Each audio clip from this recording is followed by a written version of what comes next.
12 hours. That's all Ava Mercer has left before the state takes her son away forever. A single mother with empty pockets and nowhere to turn, she's just been handed an impossible demand: produce a legal husband and a permanent home by noon tomorrow, or lose custody of 6-year-old Eli. Sitting alone in a diner at midnight, tears streaming down her face, she doesn't know that the most dangerous man in the city is watching from the shadows. What he's about to offer will save her life, or destroy it completely. If you want to see how far desperation can push a mother's love, stay until the end. Hit that like button and drop a comment with your city so I can see how far this story travels. The fluorescent lights in Rosie's diner buzzed like dying insects, casting a sickly glow over the cracked vinyl booths and yellowing linoleum. At midnight, the place was nearly empty. Just a truck driver nursing black coffee at the counter and a woman in the back corner booth whose world was falling apart 1 second at a time. Ava Mercer pressed her forehead against her trembling hands, trying to muffle the sound of her own crying. The envelope from family court lay open on the table in front of her, its contents scattered like shrapnel. Motion papers, custody evaluation reports, a court order that read like a death sentence. The petitioner must demonstrate stable housing and a 2-parent household by 12 p.m., March 15th, or temporary custody will be granted to the biological father pending further review.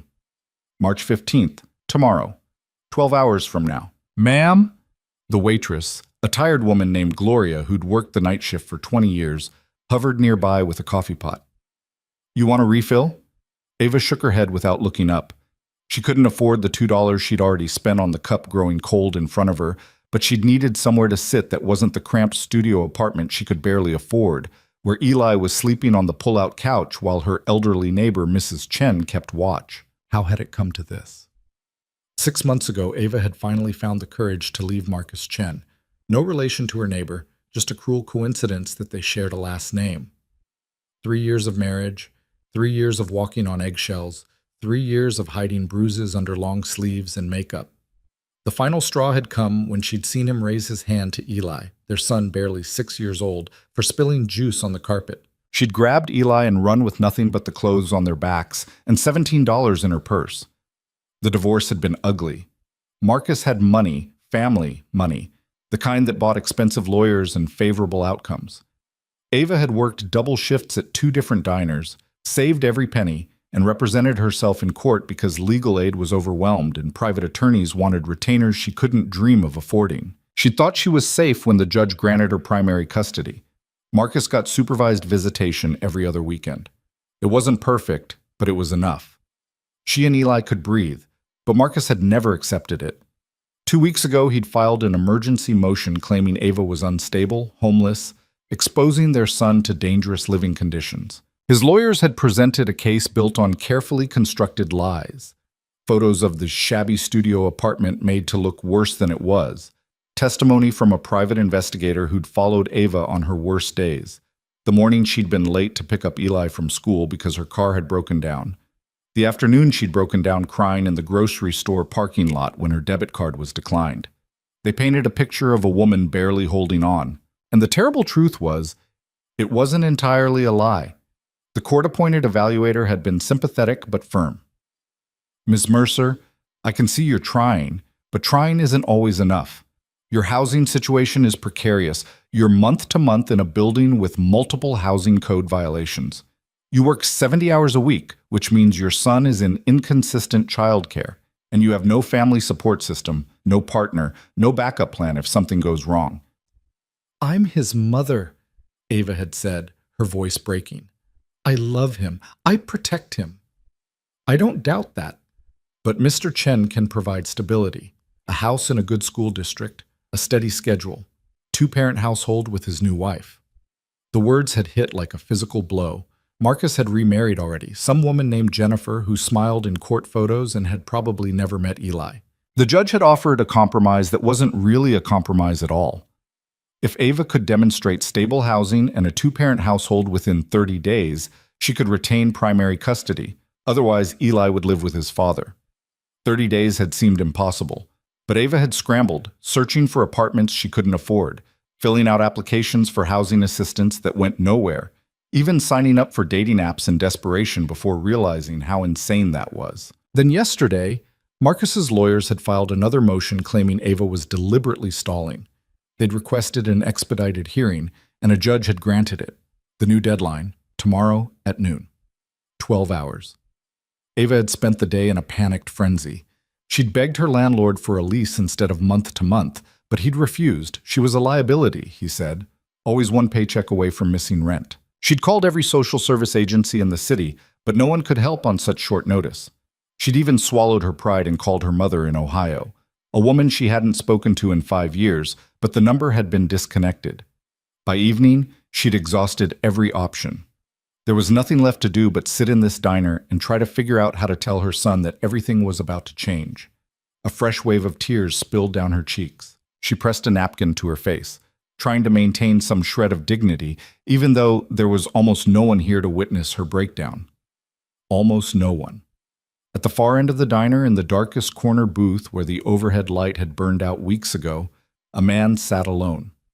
He'd been there when Ava arrived, and he'd barely moved in the hours since, just sat in the shadows nursing a cup of coffee that had long since gone cold. Vincent Kane didn't usually come to places like Rosie's Diner. His world consisted of high-rise penthouses, exclusive restaurants, private clubs where membership cost more than most people made in a year. But tonight, he'd needed to be somewhere anonymous, somewhere he could think. The meeting with the Volkov brothers had gone poorly. They wanted a larger cut of the shipping operation, and when Vincent had refused, they'd made thinly veiled threats about going to the FBI with information about his business practices. It was nothing Vincent couldn't handle. He had contingencies for contingencies, insurance policies on his insurance policies, but it was exhausting. 42 years old, and Vincent was tired. Tired of the constant maneuvering, the endless chess game where one wrong move meant prison or death. He'd built an empire from nothing: real estate, shipping, legitimate investments mixed with less legitimate ventures. But lately, he'd been wondering what it was all for. He had money, power, respect born of fear. But he had no one.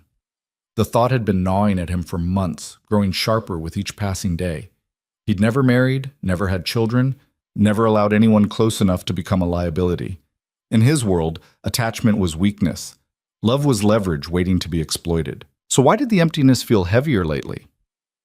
Vincent had been about to leave, to retreat to his penthouse and the familiar solitude, when the woman in the corner booth had started crying. At first he'd tried to ignore it.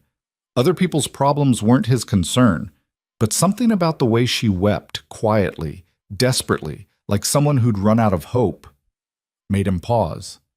He watched as she pressed napkins to her face, as her shoulders shook with sobs she was trying to muffle. On the table in front of her, he could see scattered papers, official-looking documents with court seals. Vincent had excellent vision even in low light, a skill honed by years of reading situations and people. From his vantage point, he could make out enough of the letterhead to understand family court. The woman looked up briefly, and Vincent got his first clear view of her face. She was younger than he'd initially thought, late 20s, maybe 30. Dark hair pulled back in a messy ponytail, eyes red and swollen from crying. She wore a waitress uniform, black pants, white shirt, with a name tag that read Ava. No wedding ring, no jewelry at all except for a cheap watch with a cracked face. She looked utterly defeated. Vincent should have looked away, should have paid his bill, and left. This wasn't his problem, wasn't his world. He dealt in millions of dollars, international shipping routes, complex webs of legal and illegal enterprise. What could he possibly have to do with a crying waitress in a rundown diner? But then she spoke, so quietly he almost didn't hear it. "I'm so sorry, Eli," she whispered to the empty booth across from her, tears streaming down her face. "I tried. I swear to you, baby. I tried everything." Something in Vincent's chest tightened. He didn't have children, had never wanted them. Too much vulnerability, too much risk. But the raw pain in this woman's voice cut through his carefully constructed walls. She was a mother, and she was losing her child. Before Vincent could think better of it, before his rational mind could override the impulse, he stood up. His movement caught the waitress Gloria's attention. She looked up in surprise as he walked past the counter toward the back booth. Ava didn't notice him approaching. She was staring down at a photograph she'd pulled from her purse, a little boy with dark curly hair and a gap-toothed smile, holding up a crayon drawing of what looked like a superhero. "That's a good drawing," Vincent said quietly. Ava's head snapped up, her eyes wide with surprise and a flash of fear. She instinctively covered the court papers with her hands, as if hiding evidence of her personal disaster. "I'm sorry," she said automatically, wiping at her tears. "I didn't mean to. I'll keep it down." Vincent remained standing at a respectful distance, his hands in the pockets of his expensive wool coat. Even in the dim diner light, he cut an imposing figure, 6'2", broad-shouldered, with dark hair graying at the temples, and eyes that seemed to catalog everything in a single glance. "You're not bothering anyone," he said. "I couldn't help but notice you're upset." Ava let out a laugh that was half sob. "That's an understatement." She waited for him to leave, but he didn't. He just stood there, watching her with an expression she couldn't quite read. Not pity. She would have hated pity. Something else. Something almost like recognition. "I'm not trying to intrude," Vincent said carefully. "But if you need help, I might be able to offer it. Unless you're a fairy godmother with a magic wand, I don't think anyone can help me," Ava said bitterly. Then realizing how rude that sounded, she added, "Sorry. It's been a really bad day." "I gathered." Vincent glanced at the court papers she was trying to hide. "Family court?" Ava's defenses went up immediately. "That's private." "Of course." Vincent nodded once, starting to turn away. He'd overstepped. This was none of his business. But as he took a step back toward his booth, Ava's voice stopped him. "They're taking my son." The words came out in a rush, like a confession she couldn't hold back any longer.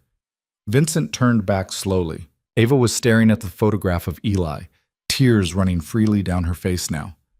"I have until noon tomorrow to prove I have a stable home and a husband, or my ex-husband gets custody. And I can't. There's no way. I don't have—" She broke off, covering her face with her hands. "I'm sorry. You don't need to hear this. I don't even know you."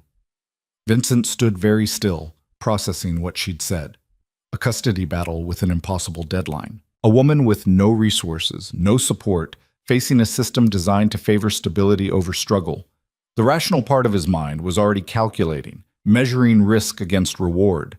This wasn't his problem. He should walk away.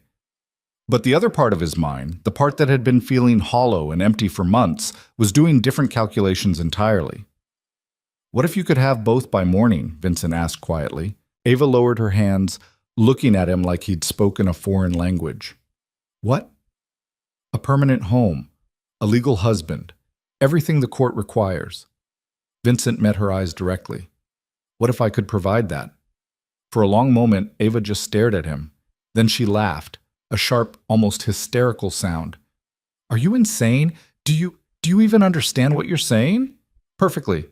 Vincent's expression didn't change. "I'm offering to marry you." The words hung in the air between them, impossible and absurd. Ava shook her head, pushing herself further back into the booth as if physical distance could make this bizarre conversation make sense. "You're crazy. You don't even know me. You don't know anything about me." "I know you're a mother fighting to keep her child. I know you're desperate enough to be sitting alone in a diner at midnight crying over court papers. And I know that in 12 hours you're going to lose unless something drastic changes." "Why would you—" Ava's voice cracked. "Why would you possibly help me? What could you want from me?" It was a fair question, and Vincent had asked himself the same thing in the seconds between standing up and walking over to her booth. The truth was complicated. He could tell her about the emptiness, about the growing sense that his empire of money and power was ultimately meaningless. He could tell her that helping her might be the first genuinely good thing he'd done in years. He could admit that he was tired of being alone, and maybe this strange arrangement could become something real. But he couldn't say any of that to this frightened woman who had every reason not to trust him. So instead he said, "Let's just say I have resources I don't use for anything meaningful. You need help. I can provide it. That's enough." Ava was shaking her head before he'd even finished. No, people don't just do things like this. There's always a catch, always a price." "You're right to be suspicious," Vincent acknowledged. "But consider your alternatives. If you walk out of here tonight, what happens tomorrow at noon?" The question hit like a physical blow. Ava's face crumpled, and fresh tears spilled down her cheeks. "Exactly," Vincent said quietly.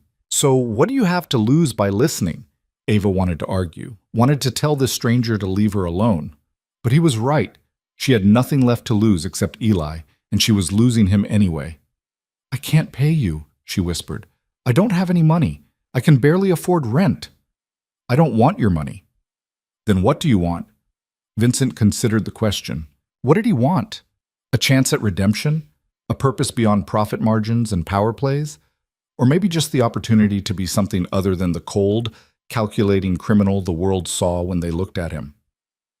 I want to help you keep your son, he said finally. Everything else, we can figure out later. Ava searched his face, trying to find the lie, the hidden agenda. But his expression was steady, almost gentle despite the hardness she could see beneath it. Who are you? She asked. Vincent Kane. The name meant nothing to Ava. She didn't move in circles where Vincent Kane's reputation preceded him, didn't know that his name made powerful men nervous and law enforcement frustrated. To her, he was just a well-dressed stranger making an insane offer. I'm Ava Mercer, she said softly, and I need you to understand something. My son, Eli, he's everything to me. If this is some kind of game, if you're going to hurt him or use him or... I won't. Vincent's voice was firm. You have my word. Your word doesn't mean anything. I don't know you. Then let me prove it. Vincent finally slid into the booth across from her, moving slowly so she could object if she wanted. Tell me exactly what the court requires. Let's see if this is even possible. Ava hesitated for another long moment. This was crazy, absolutely insane, but what other choice did she have? With trembling hands, she pushed the court documents across the table. Vincent read quickly, his expression neutral. When he finished, he looked up. This is what they want. Proof of permanent housing, minimum 2-bedroom residence in acceptable school district, evidence of stable household income, and a legal marriage certificate demonstrating a 2-parent household. He paused. Is that correct? Ava nodded miserably. That's achievable, Vincent said simply. In 12 hours? Ava's voice rose with disbelief.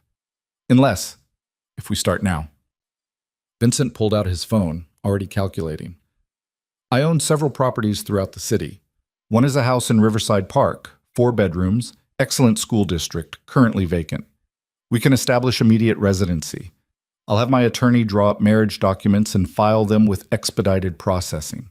The county clerk's office opens at 8 a.m. We can be married by 9 and have certified copies by 10. He spoke with such calm certainty, as if arranging a marriage and establishing a household overnight was no more complicated than ordering takeout. Ava felt like she was drowning. This is insane. You can't just... People don't do this. Desperate situations require desperate measures, Vincent said. You said it yourself. You're out of options. I'm offering you one. But why? Ava pressed. There has to be a reason. Do you want... She couldn't even finish the sentence, couldn't articulate all the terrible possibilities running through her mind. Vincent understood what she was trying to ask. I'm not expecting anything physical from you, if that's what you're worried about. This would be a legal arrangement, nothing more. Separate bedrooms, clear boundaries. Your life and your son's safety are the priority. And when the court case is over, what then? Then we reassess. If you want to end the arrangement, we'll handle it cleanly. Divorce, custody to you, no complications. It sounded too good to be true. Every instinct Ava had was screaming that this was a trap, that nobody did something this generous without expecting something in return.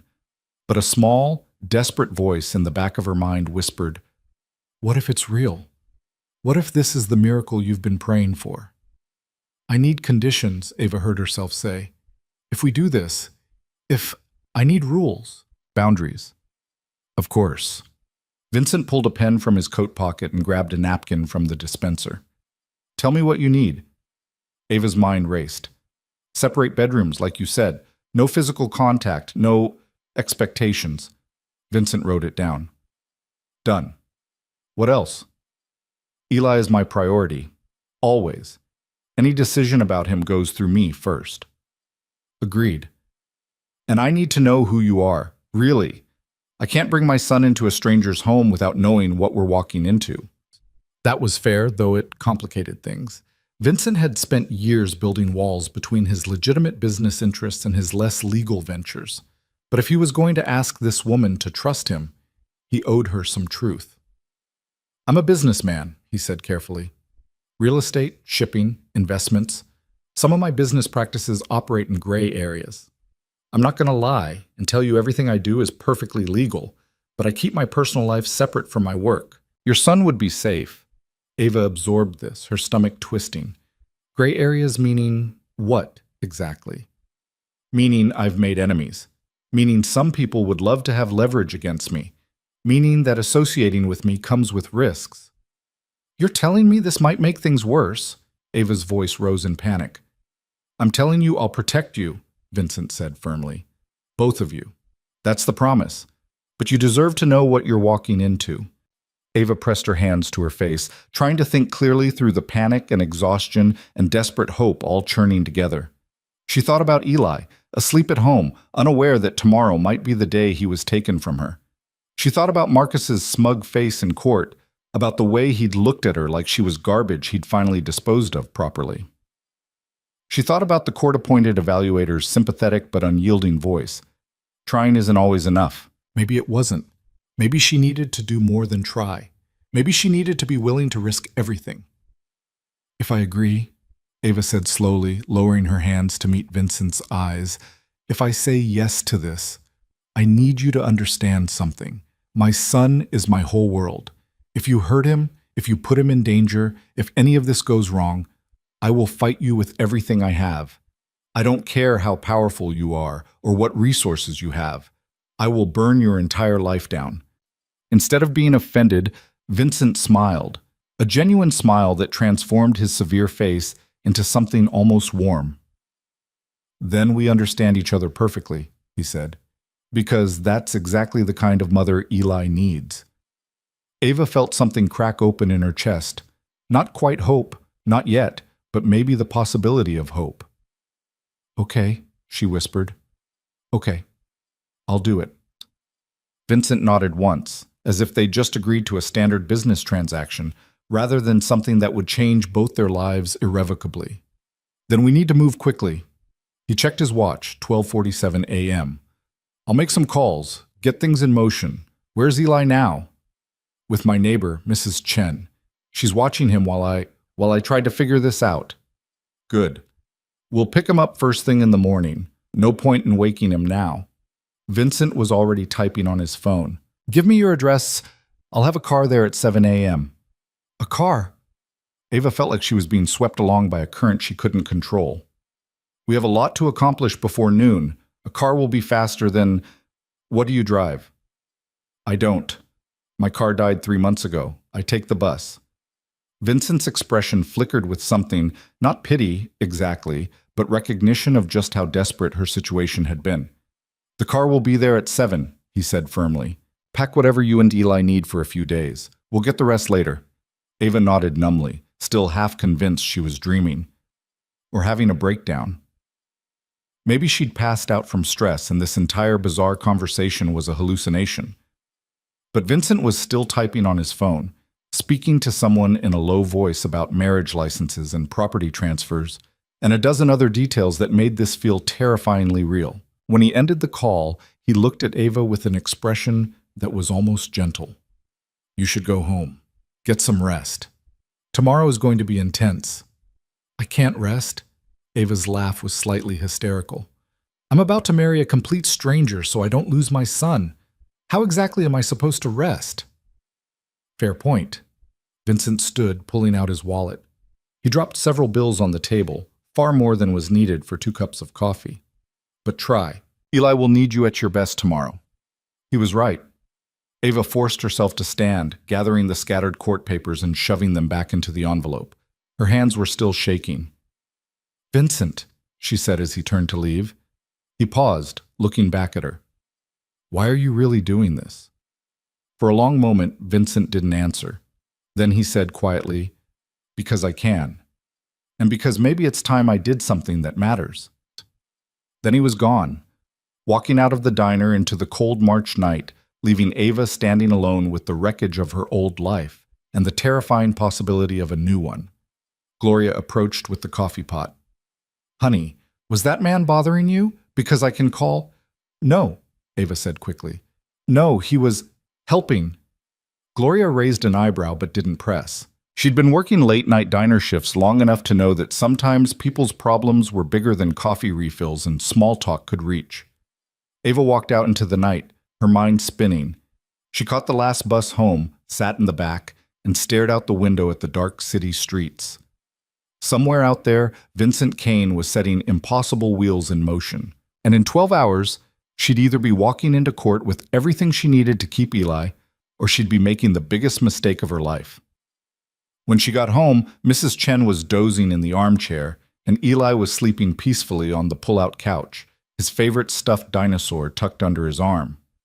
Ava knelt beside him, brushing dark curls away from his forehead. He looked so peaceful, so innocent. He had no idea how close they'd come to losing each other. "I'm going to fix this, baby," she whispered. "I don't know how, and I don't know if I'm making the right choice, but I'm going to keep you safe. That's a promise."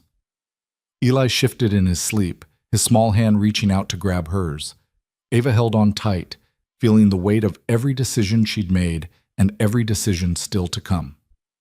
At 3 a.m., her phone buzzed with a text from an unknown number.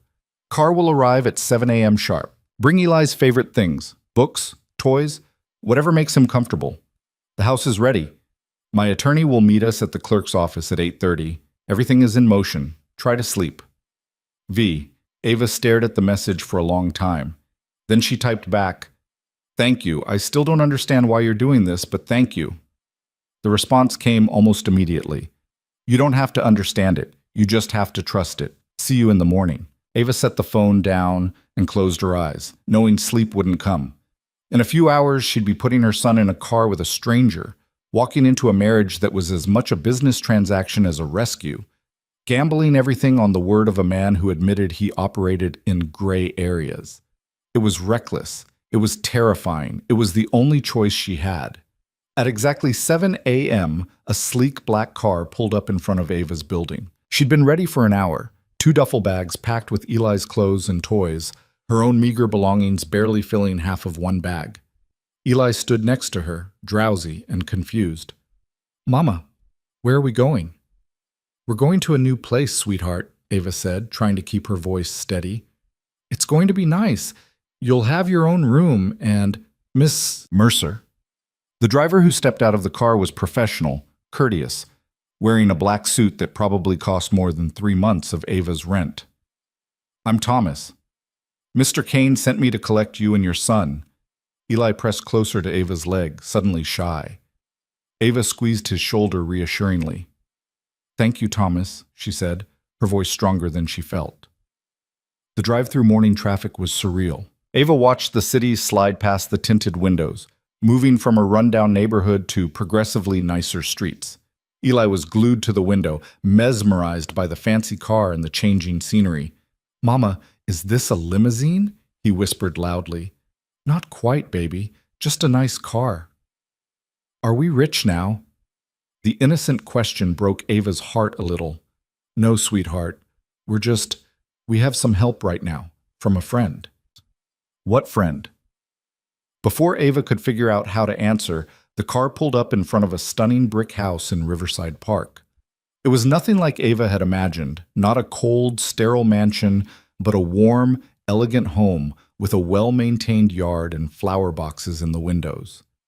Vincent was waiting on the front steps, dressed more casually than he'd been at the diner, dark jeans, a gray sweater, somehow looking both approachable and impossibly out of Ava's league. When Eli saw him, he grabbed Ava's hand tighter. "Mama?" "It's okay," Ava said, though her own heart was racing. "That's the friend I told you about. His name is Vincent." Vincent approached slowly, seeming to understand that sudden movements might frighten the boy. He crouched down to Eli's level, a gesture that surprised Ava with its thoughtfulness. "Hi, Eli," Vincent said quietly. "I'm Vincent. Your mom told me you like dinosaurs?" Eli nodded cautiously, still clutching his stuffed dinosaur. "That's a great T-Rex you have there," Vincent continued. "I set up a room for you inside. Want to see it?" Eli looked up at Ava, seeking permission. She nodded, managing a small smile despite the chaos of emotions swirling through her. "Okay," Eli said in a small voice. Vincent stood and led them inside. The house was even more beautiful than the exterior suggested. Hardwood floors, high ceilings, furniture that looked both expensive and comfortable. But what made Ava's breath catch was how lived in it felt. There were books on the shelves, art on the walls, soft rugs, and warm lighting that made it feel like a home rather than a showpiece. "This way," Vincent said, leading them upstairs. He opened a door to reveal a bedroom that made Eli gasp.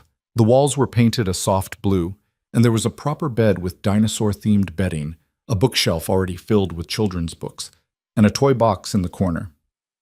"I took some guesses on what you might like," Vincent said, watching Eli's face. "If I got it wrong, we can change it." Eli turned to Ava, his eyes huge. "Is this my room? Really?" "Really, baby," Ava managed, her throat tight. Eli launched himself toward the bed, bouncing on it experimentally before diving into the toy box with the enthusiasm only a 6-year-old could muster. Vincent gestured for Ava to step into the hallway. Once they were out of Eli's earshot, he spoke quietly. "Your room is across the hall. Private bathroom, walk-in closet. I'm on the first floor, so you'll have the entire second floor to yourselves." "Vincent, this is—" Ava struggled for words. "It's too much. The room, the house, everything. It's what Eli deserves," Vincent said simply. "What you both deserve. And we need to leave in 20 minutes. The clerk's office is across town." Right. The marriage. In the chaos of the beautiful house and Eli's joy, Ava had almost forgotten the actual reason they were here. I should change," she said, looking down at her jeans and the nicest blouse she owned. "You look fine," Vincent said. "This isn't about appearances, it's about legality." 20 minutes later, they were in the car again. Eli secured in a car seat that had appeared as if by magic. He was chattering happily about his new room, his earlier shyness forgotten in the excitement of toys and dinosaur blankets. At the county clerk's office, Vincent's attorney was waiting, a sharp-eyed woman named Patricia Morrison who had a briefcase full of pre-prepared documents. "Ms. Mercer," she said, shaking Ava's hand firmly, "we have everything ready. The application is expedited, the fee is paid, and the marriage can be performed immediately. Do you have any questions?" Ava had 1,000 questions, but none that could be answered here. "No," she said. "Let's do it." The ceremony was clinical, perfunctory. They stood in a sterile office with fluorescent lighting while a clerk read from a script. Ava held Vincent's hand. His grip was warm and steady, and repeated words that felt both sacred and surreal. "I, Ava Mercer, take you. Vincent Kane." When the clerk pronounced them married, Vincent leaned in and kissed her cheek, gentle, respectful, nothing more than the ceremony required. Ava's heart hammered in her chest. They were married. She was married to the stranger whose calm competence was either her salvation or her doom. "Congratulations," Patricia said, handing them certified copies of the marriage certificate. "These are legally binding. The property deed for the Riverside house has been updated to include both your names, Mrs. Kane. You're now officially co-owners." Mrs. Kane. The name felt foreign in Ava's ears. "What time is the hearing?" Vincent asked. "Noon," Ava said, checking her phone. It was 10:15 a.m. "We have less than 2 hours." "Then let's make sure you're ready." Vincent's hand rested briefly on her lower back, a gesture of support, not ownership. "You're going to walk into that courtroom with everything they demanded, and you're going to keep your son." Ava wanted to believe him, desperately wanted to believe that this insane gamble would actually work. But as they drove toward the courthouse, Eli playing quietly in the back seat, Ava couldn't shake the feeling that the real battle was just beginning. The courthouse steps felt steeper than they had any right to be. Ava climbed them with Eli's hand clutched in hers, Vincent walking beside them, with the kind of quiet confidence that suggested he'd walked into far more intimidating places than family court. Patricia Morrison followed behind, her briefcase full of documents that would either save Ava's life or prove insufficient against the machinery already grinding against her. The building itself was imposing, all marble and cold authority, the kind of place designed to make ordinary people feel small.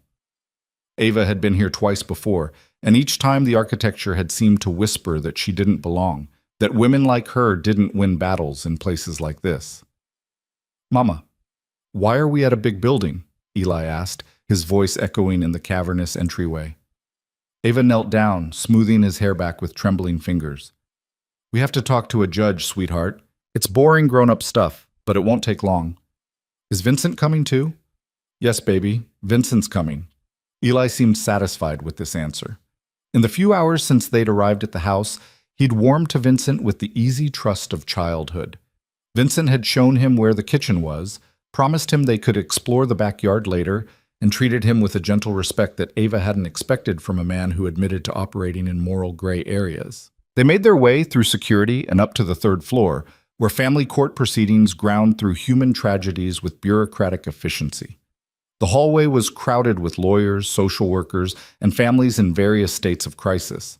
Ava recognized the look on some of the faces, the same desperate hope mixed with bone-deep fear that she'd been wearing for weeks. There. Patricia pointed to a bench outside courtroom 3C. Wait here. I'm going to check in with the clerk. Ava sat, pulling Eli onto her lap, even though he was getting too big for it.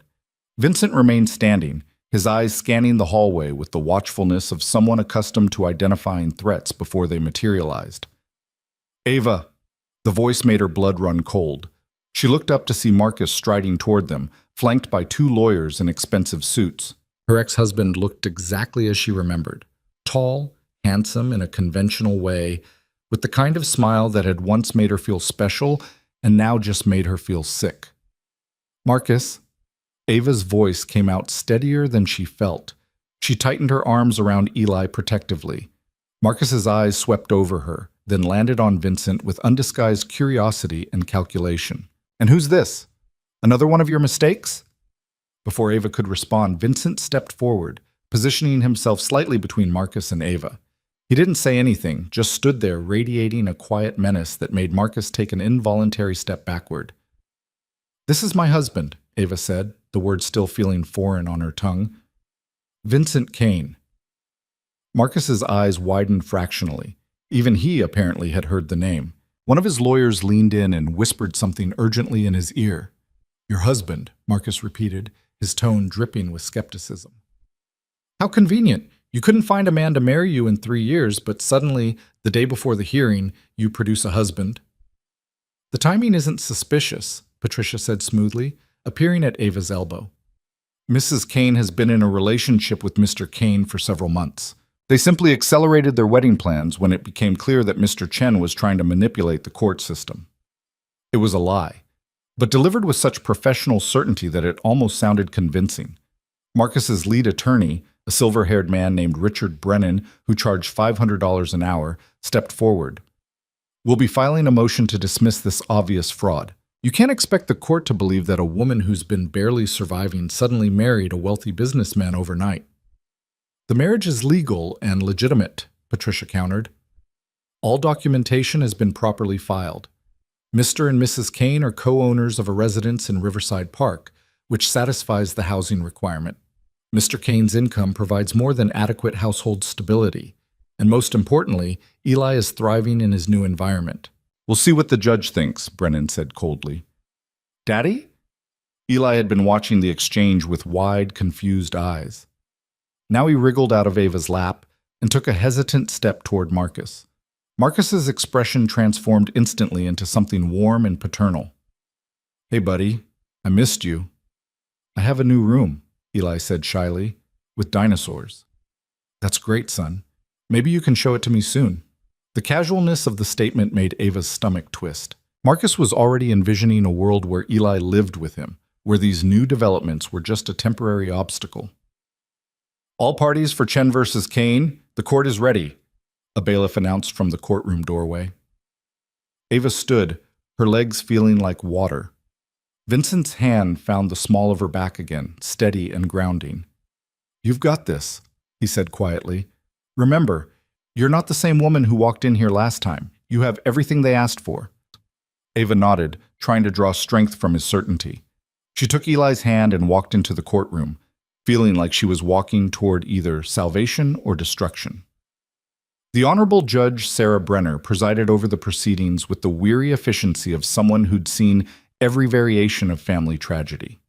She was in her late 50s, with steel gray hair and eyes that suggested she didn't suffer fools or lies. "Good afternoon," she said as everyone settled into their seats.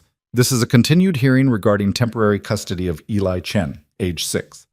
Mr. Chen has petitioned for primary custody based on concerns about the stability of the child's current living situation."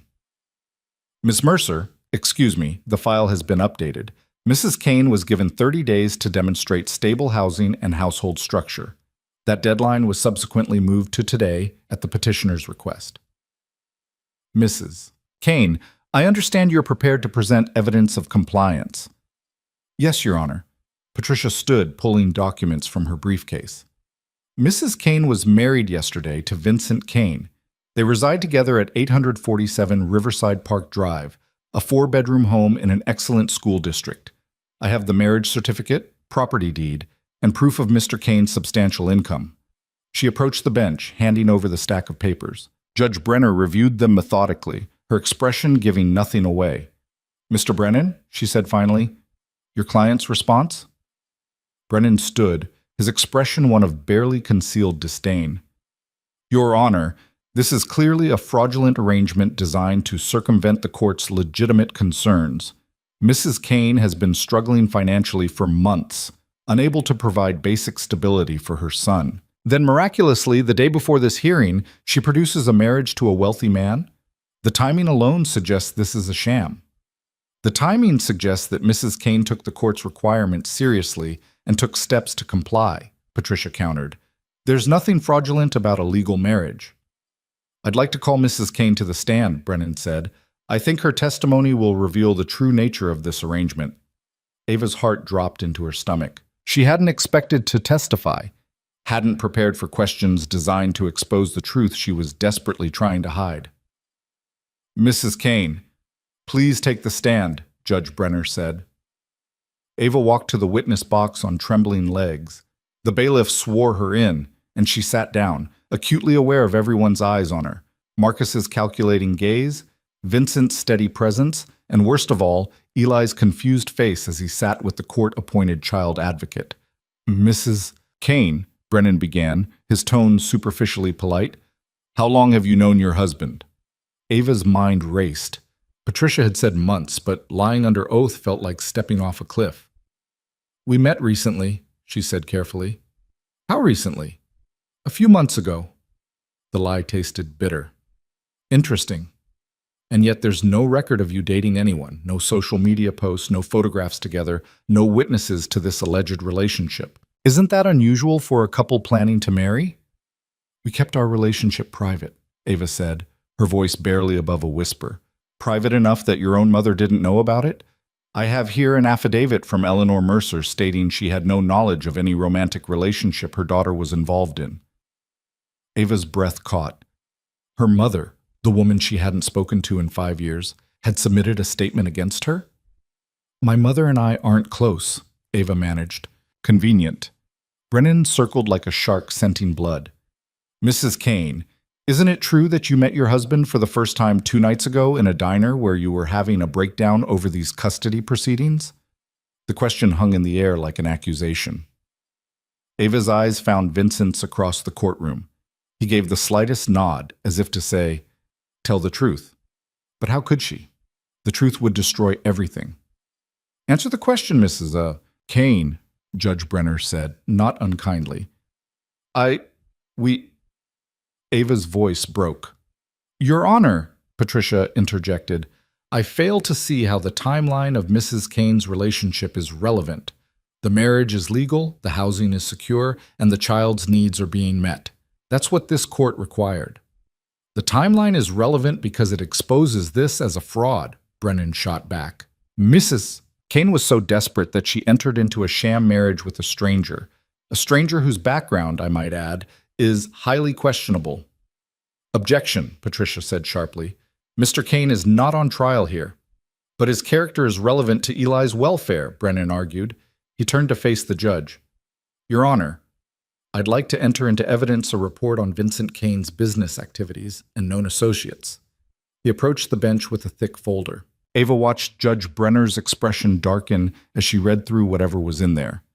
"Mr. Kane," the judge said, looking directly at Vincent.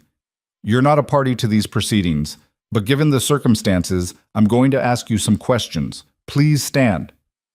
Vincent stood, his expression calm but his jaw tight. Have you ever been convicted of a crime? Judge Brenner asked. No, Your Honor. Have you ever been investigated for criminal activity? A pause. I've been the subject of investigations that yielded no charges, yes. What is the nature of your business? I own several legitimate companies, real estate holdings, shipping operations, and investments, all properly licensed and taxed. The report in front of me suggests your business associates include known organized crime figures.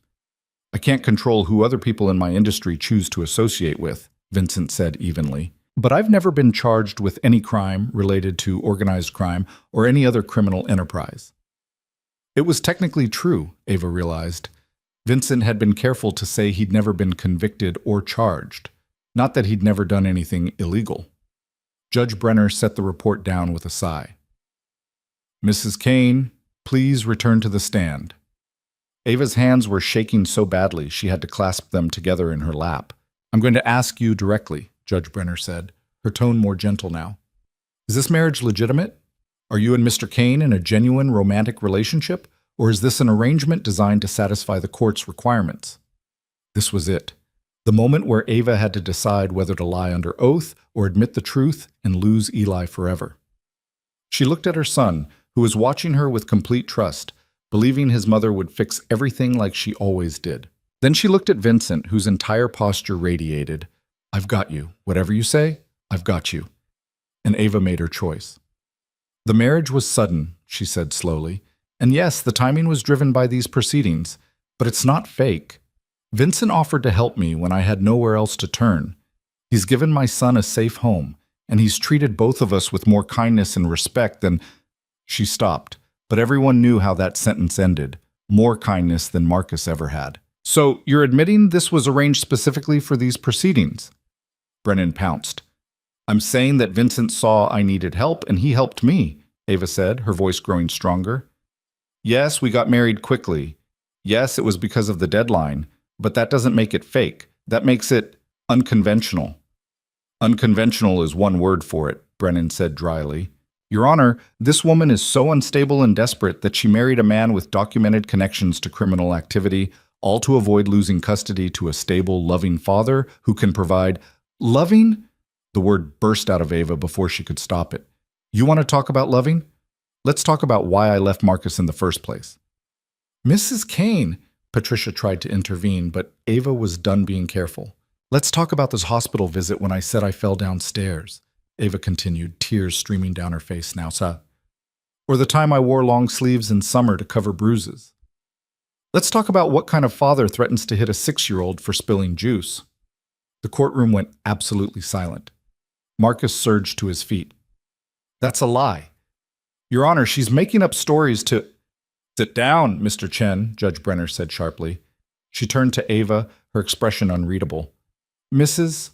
Kane, are you alleging domestic violence? Yes. Ava's voice was barely a whisper, but it carried through the silent courtroom. I'm alleging exactly that. Why isn't this in the court record? Why didn't you report it during the divorce proceedings? Because I was scared, Ava said simply. Because he has money and lawyers and I had nothing. Because I thought if I just left quietly, I could protect Eli and start over. I thought the system would see that my son was safe and loved with me, and that would be enough. But it wasn't enough, was it? Because I'm poor, and I work 2 jobs, and I live in a studio apartment with code violations. None of that matters as much as Marcus's nice house and his new wife and his family money. She was crying openly now, but she didn't care anymore about maintaining composure or following Patricia's careful strategy. So yes, I married Vincent fast. Yes, it was because of this hearing. But I married someone who treats my son gently, who asks before he acts, who made sure Eli had dinosaur sheets in his favorite books. I married someone who offered help without asking for anything in return.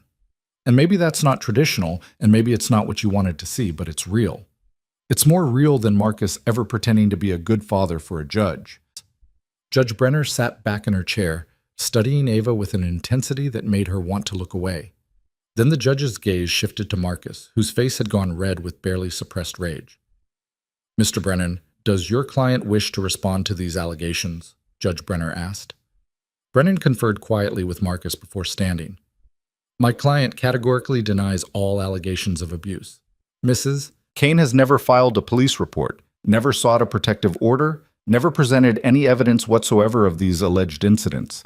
This appears to be a desperate attempt to—" "I have evidence," Vincent said quietly from his seat. Every head in the courtroom swiveled toward him. "Mr. Kane," Judge Brenner raised an eyebrow.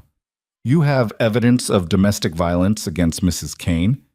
Vincent stood, pulling his phone from his pocket. "When Ava told me about her past, I had my security team pull hospital records, police call logs, and witness statements from her previous address. I took the liberty of having them compiled into a report. I apologize for not submitting it through proper channels, but I only received it this morning." Patricia looked like she couldn't decide whether to be furious or impressed. Judge Brenner gestured for Vincent to approach the bench. "I'll need to review this before it can be admitted as evidence," she said, taking the phone and scrolling through the documents Vincent had pulled up. Her expression grew darker with each page. After several long minutes, she looked up. "I'm going to call a 30-minute recess. All parties remain available. Mr. Brennan, I suggest you and your client have a serious conversation about the direction of this case." The bailiff called the recess, and the courtroom erupted into controlled chaos. Marcus and his lawyers huddled in an angry knot. Patricia pulled Ava and Vincent aside into the hallway. "You had an investigative report prepared and didn't tell me?" Patricia hissed at Vincent. "I wasn't sure we'd need it," Vincent said calmly. "I wanted Ava to have the option of not bringing up the abuse if she wasn't ready." "That's not how this works. I'm her attorney. I need to know." "It's okay," Ava interrupted. She was still shaking, but something had shifted inside her. The truth was out now, in all its ugly reality. No more hiding, no more pretending. "Thank you, Vincent, for giving me the choice." Patricia took a deep breath, visibly collecting herself. "Fine. Okay. The judge is reviewing evidence of abuse, which changes everything. But we need to prepare for them to pivot their strategy. They might—" She stopped mid-sentence, her eyes widening as she looked past Ava toward the elevator bank. Ava turned to see a group of men in dark suits stepping off the elevator. They moved with the kind of coordinated purpose that suggested they weren't here for a friendly visit. At their center was a man who looked like he could break someone in half without breaking a sweat. Vincent tensed beside her, his entire demeanor changing in an instant. "Vincent Kane," the man in the center said, his accent thick, Russian or Eastern European. "We need to talk." "Not here, Dmitri," Vincent said quietly. "This isn't the time." "We disagree." Dmitri's smile didn't reach his eyes. "You've been avoiding our calls, so we come to you, and we find you in family court, playing house with a waitress and her son. This is unexpected." Ava's blood ran cold. These were the people Vincent had warned her about, the dangerous associates, the enemies who would see any attachment as weakness. "I said not here," Vincent repeated, his voice hardening. "Or what?" Dmitri spread his hands in mock innocence. "You'll call security? In a courthouse? I think not." "No, Vincent, I think you'll listen. Because we have a business problem, and you've been too distracted to address it." "Mr. Kane," Patricia said nervously, "who are these people?" "Business associates," Vincent said tightly. "Give me 5 minutes to handle this." "You don't have 5 minutes," the bailiff called from the courtroom door. "Judge Brenner is ready to reconvene." Dmitri's eyes gleamed with malicious amusement. "Then you have a choice to make, Vincent. Business or your new little family. Which matters more?" For a terrible moment, Ava thought Vincent might actually walk away, might choose whatever dangerous business he conducted over staying to see this custody battle through. And who could blame him? He'd already done more than anyone could expect from a stranger. But Vincent didn't move toward Dmitri. Instead, he turned to one of the courthouse security guards. "These men are attempting to intimidate a witness in an ongoing proceeding," he said clearly. "I'm requesting they be removed from this floor." Dmitri's expression darkened. "You're making a mistake." "No," Vincent said, meeting his eyes directly. "I'm making a choice. And you're leaving." The security guards, perhaps sensing the potential for violence, called for backup. Within moments, Dmitri and his associates were being escorted toward the elevators, though not before Dmitri called back, "This isn't finished, Kane." "It never is," Vincent muttered. Ava grabbed his arm as they headed back toward the courtroom. "Vincent, what was that? What did you just—" "I told you I had enemies," Vincent said, his jaw tight. "They just found new leverage, but we'll deal with it later. Right now, we finish this." They re-entered the courtroom to find Marcus and his lawyers looking grim. Whatever conversation they'd had during the recess had clearly not gone well for them. Judge Brenner waited until everyone was seated before speaking. "I've reviewed Mr. Kane's documentation regarding the history of domestic violence in Mrs. Kane's previous marriage. The evidence is compelling. Hospital visits consistent with physical assault, police calls to the residence that match Mrs. Kane's timeline, and statements from neighbors who witnessed verbal and emotional abuse." She turned to Marcus, her expression cold. "Mr. Chen, I find it deeply troubling that you filed for primary custody while concealing a pattern of domestic violence. Your attorneys may not have known, but you certainly did." "Your Honor, those allegations are—" Brennan began. "The evidence speaks for itself, Counselor." Judge Brenner cut him off. "Now that brings us to the current situation. Mrs. Kane has technically satisfied the requirements this court set forth. She has stable housing, a two-parent household, and demonstrated means of support. However, the circumstances under which this was achieved are highly irregular." Ava's heart sank. Here it came, the ruling that would say her efforts weren't enough, that the arrangement was too suspicious, that Eli deserved better than a mother who'd married a stranger out of desperation. "That said," Judge Brenner continued, "I'm not in the business of punishing people for finding unconventional solutions to impossible situations. Mrs. Kane was backed into a corner by an abusive ex-husband using the legal system as another tool of control. She found a way out. Whether that makes her desperate or resourceful is a matter of perspective." The judge looked at Eli, who was sitting quietly with the child advocate, swinging his legs and looking at a picture book. "What I care about is that child's welfare. And based on everything I've seen today, including the new evidence regarding Mr. Chen's history of violence, I'm not convinced that Eli would be better off in his father's custody." Marcus half rose from his seat. "Your Honor." "Sit down, Mr. Chen. I'm not finished." Judge Brenner's tone brooked no argument. "Here's my ruling. Primary custody remains with Mrs. Kane, Mr. Chen's visitation will continue to be supervised until he completes a court-ordered domestic violence intervention program and anger management counseling. The marriage between Mr. and Mrs. Kane will remain under court review for the next 6 months. If at any point it appears this was indeed a fraudulent arrangement, custody arrangements may be revisited." She paused, looking directly at Ava. "Mrs. Kane, I'm trusting that you're acting in your son's best interests. Don't make me regret that trust." "I won't, Your Honor," Ava whispered, tears streaming down her face. "Thank you. As for you, Mr. Kane," Judge Brenner's gaze shifted to Vincent.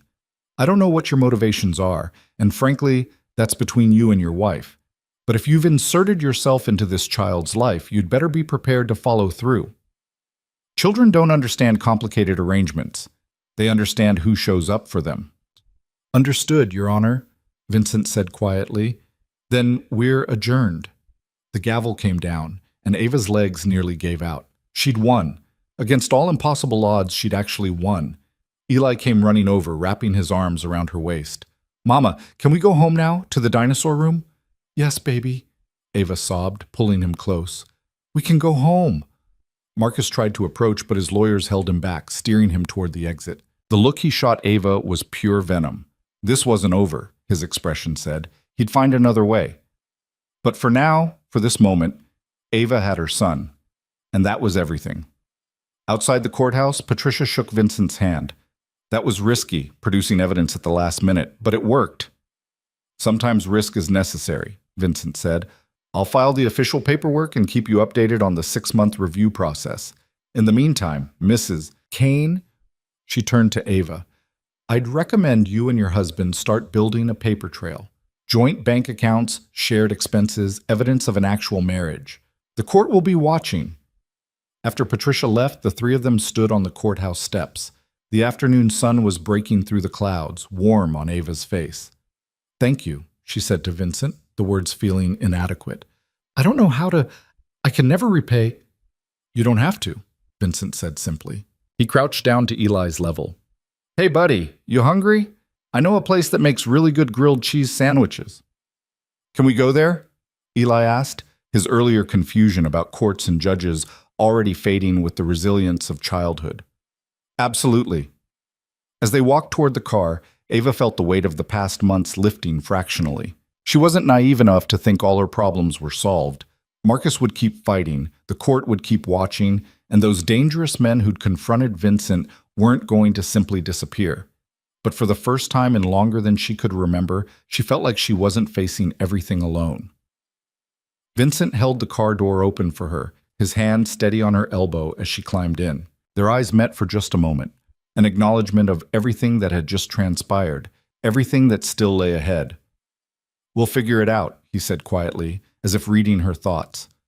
And despite everything, despite the lies and the danger and the impossible complexity of what they'd created, Ava found herself believing him. The car pulled away from the courthouse, carrying them toward the home that had appeared like magic overnight, toward a future that was uncertain but no longer hopeless.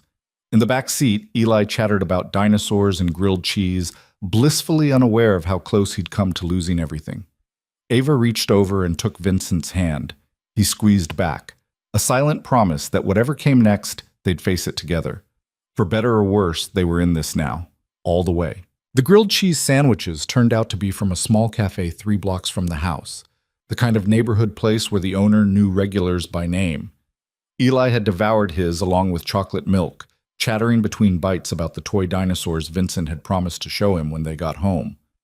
Ava had barely touched her food, her stomach still twisted in knots despite the victory at the courthouse. Vincent had watched her push lettuce around her plate for 10 minutes before finally speaking. You need to eat something. I know, I just can't stop thinking about what happens next. What happens next is we go home, Eli plays with his dinosaurs, and you take a breath for the first time in months. Ava had wanted to believe it could be that simple, but the memory of Dimitri's cold eyes and veiled threats hung over her like a storm cloud that hadn't yet decided whether to break. Now, back at the house, she stood at the kitchen window watching Eli explore the backyard.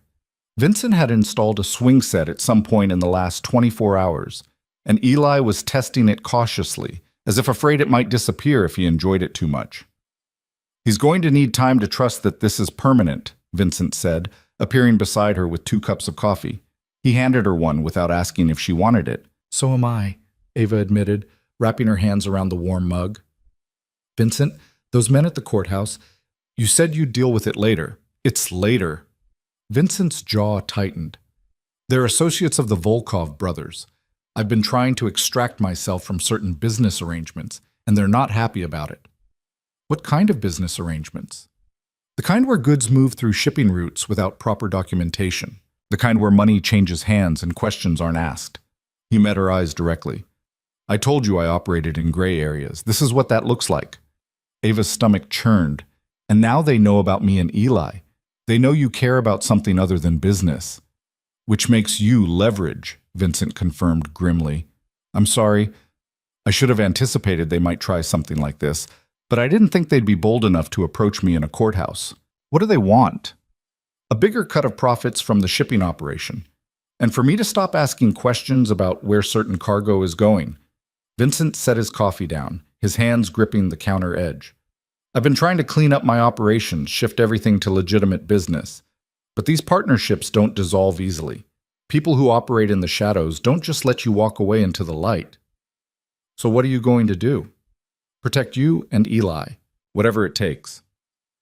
The certainty in his voice should have been reassuring, but it only made Ava more anxious. Vincent, I can't. I won't let my son become collateral damage in some criminal power struggle. If being here puts him in danger, being with Marcus put him in danger, Vincent interrupted. Different kind of danger, but danger nonetheless. At least here, I can control the variables. I have security, resources, ways of handling threats that you wouldn't have on your own. I don't want my son growing up around violence. Neither do I. Vincent turned to face her fully. Ava, I meant what I said in court. I'm getting out of the illegal side of my business. It's not going to happen overnight, but I'm working on it. The Volkovs are a problem, but they're a problem I can solve. How? By giving them what they want, or making them think I am while I build a case against them that will get them arrested or deported before they can retaliate. Ava stared at him. You're going to turn them into the police? To the FBI, actually. I've been cooperating with a federal investigation for the past 6 months. That's why I've been pulling back from certain operations. I'm building a case that will take down the entire Eastern European trafficking network operating through the port. He paused. That's not public knowledge. You're the only person outside of law enforcement who knows. The revelation hit Ava like a wave. You're working with the FBI? But in court, when the judge asked about investigations, I said I'd been investigated and not charged, which is true. What I didn't say is that I'm now cooperating with those investigators. Vincent's expression was carefully neutral. It's complicated. I'm not some hero turning state's evidence out of the goodness of my heart. I cut a deal. I give them the Volkovs and their operation, and in exchange I get immunity for my past involvement and a clean slate going forward. So you're actually trying to go legitimate. I told you that helping you was the first genuinely good thing I'd done in years. I wasn't exaggerating. Vincent's voice softened. I've spent 20 years building an empire that's half legal and half criminal. I'm rich. I'm powerful. And I'm completely empty. When I saw you in that diner, I saw a chance to be something other than what I've become. A chance to actually matter to someone. Ava felt tears prickling at her eyes. You barely know me. I know you love your son more than your own life. I know you were willing to marry a dangerous stranger to keep him safe.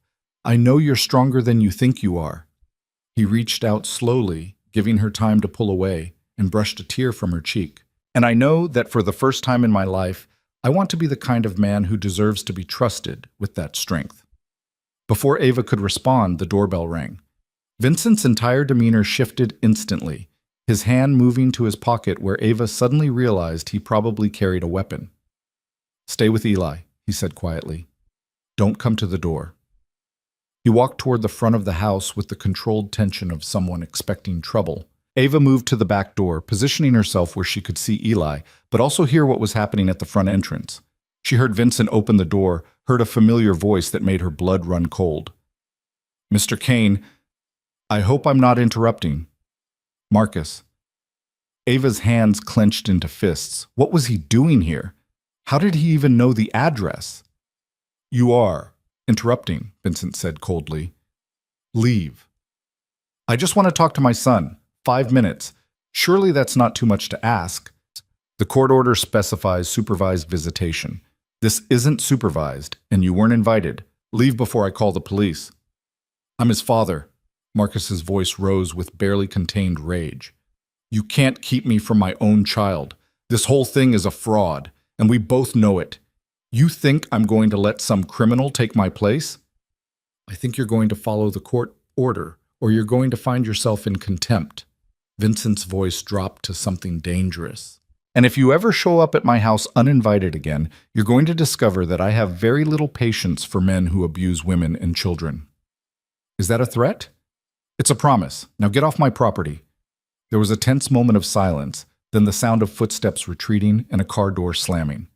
An engine revved aggressively before fading into the distance. Vincent came back into the kitchen, his expression thunderous. He's escalating. That's not good. How did he find the address? Ava asked, her voice shaking. Public records. The property deed is in both our names now. He could have looked it up. Vincent pulled out his phone, typing rapidly. I'm having a security system installed tomorrow. Cameras, motion sensors, the works, and I'm getting a restraining order filed by end of business today. Vincent, this is getting out of control. Maybe I should what? Go back to living in fear? Give up because the fight is getting harder? Vincent crossed to her, his hands gentle on her shoulders. Ava, I told you I'd protect you. That means dealing with Marcus and the Volkovs and anyone else who threatens what we're building here. You don't have to fight alone anymore. But this isn't your fight, Ava protested weakly. The moment I walked over to your table in that diner, it became my fight. Vincent's eyes were intense, unwavering. I made a choice, Ava. I'm not backing down from it. Outside, Eli had discovered the sandbox and was building an elaborate dinosaur landscape, completely unaware of the adult tension swirling around him. Watching him play with such innocent joy, Ava felt something shift inside her. Her son deserved this, the safety, the yard, the childhood that wasn't constantly overshadowed by fear. "Okay," she said quietly. "Okay. We fight." Vincent's expression softened into something that might have been relief. "Together." The word hung between them, weighted with implications that went far beyond their legal arrangement. Ava found herself wondering, not for the first time, what this strange marriage might become if they actually gave it a chance to be real. The thought terrified her almost as much as it intrigued her. That night, after Eli had been bathed and read to and tucked into his dinosaur-themed bed, Ava found herself unable to sleep. She wandered downstairs to find Vincent in his study, working at a massive desk covered in papers and multiple computer monitors. "Sorry," she said from the doorway. "I didn't mean to interrupt." "You're not." Vincent gestured to a leather chair across from his desk. "Can't sleep?" "Too much adrenaline still." Ava sat, tucking her feet under her. "What are you working on?" "Finalizing the dissolution of several business partnerships. The more I can extract myself from questionable operations before the FBI moves on the Volkovs, the cleaner the break will be." "Is it dangerous?" "What you're doing?" Vincent considered the question. "Everything in my world is dangerous. But yes, this particularly so. The Volkovs aren't going to take kindly to me cutting ties, especially once they realize I'm the one who gave the FBI enough evidence to dismantle their operation." "When will that happen?" "Soon. Weeks, not months." He leaned back in his chair, studying her. "I won't lie to you, Ava. Things are going to get complicated before they get better. But I have contingencies in place. Security, safe houses, legal protection. You and Eli will be shielded from as much of it as possible." "You keep saying things like that you'll protect us, that you have plans. But Vincent, why? Why take on all this risk for people you barely know?" It was the question she'd been afraid to ask directly, the one that kept her awake wondering if there was some hidden agenda she was too naive to see. Vincent was quiet for a long moment, his fingers drumming against the arm of his chair. When he finally spoke, his voice was quieter than she'd ever heard it. "When I was 12, my mother left my father. He was abusive, not physically, but emotionally, financially. He controlled everything, and she had nothing, no money, no education, no way out." He paused, his jaw tight. "She tried anyway. Took me and my sister and ran. We lived in shelters for a while, then a series of terrible apartments. She worked 3 jobs trying to keep us fed." Ava's breath caught. She hadn't expected him to share something so personal. "When I was 15, she got sick. Cancer. She couldn't afford treatment, couldn't take time off work. By the time she finally saw a doctor, it was too late." Vincent's eyes were distant, lost in memory. "She died 6 months later. My sister and I ended up in foster care. She got adopted by a decent family. I aged out of the system at 18. "Vincent, I'm so sorry." "The point is," he continued, "I spent my entire childhood watching my mother fight impossible battles alone, watching her sacrifice everything and still lose. And I swore that if I ever had the power to help someone in that situation, I would, no matter what it cost me." "So that's what this is? Keeping a promise to your mother?" "Maybe. Or maybe it's trying to rewrite an ending I couldn't change the first time." Vincent met her eyes directly. "When I saw you in that diner crying over court papers with 12 hours to save your son, I saw my mother, and I couldn't walk away." Ava felt tears sliding down her cheeks. "She'd be proud of you for helping us." "Don't know about that. She'd probably be horrified by half the things I've done to get the money and power to be able to help." Vincent's smile was bitter. "But maybe this, helping you, getting out of the criminal side of my business, trying to do something good, maybe this is how I finally make peace with her memory." Without thinking about it, Ava stood and crossed to his side of the desk. Vincent looked up at her, surprised as she reached for his hand. "Thank you," she said simply, "for seeing me, for helping us, for being honest about why." Vincent's hand closed around hers, warm and solid. "You don't have to thank me." "Yes, I do. You gave me back my son and my hope." That deserves acknowledgement. They stood like that for a moment, hands clasped, the space between them charged with something neither was quite ready to name. Then Ava stepped back, suddenly aware of how close they were, how easy it would be to lean into the comfort he was offering. "I should let you get back to work," she said, her voice slightly unsteady. "Ava?" Vincent's voice stopped her at the door. "What I said earlier, about wanting to be the kind of man who deserves to be trusted, I meant it. Whatever happens with the Volkovs or Marcus or the court review, I'm not going anywhere. You and Eli are safe here. That's not conditional." Ava nodded, not trusting her voice. Then she fled upstairs before she could do something foolish like cry or, worse, kiss him. The next 3 weeks fell into an unexpected rhythm. Vincent had the security system installed as promised, along with a restraining order that kept Marcus at a legally mandated distance. Eli started at a new school in the Riverside Park district, and Ava marveled at how quickly he adapted, making friends and bringing home artwork that Vincent displayed on the refrigerator like proud parents had done since the invention of refrigerator magnets. Ava had quit both her waitressing jobs, though it had taken Vincent 3 days of gentle persuasion to convince her.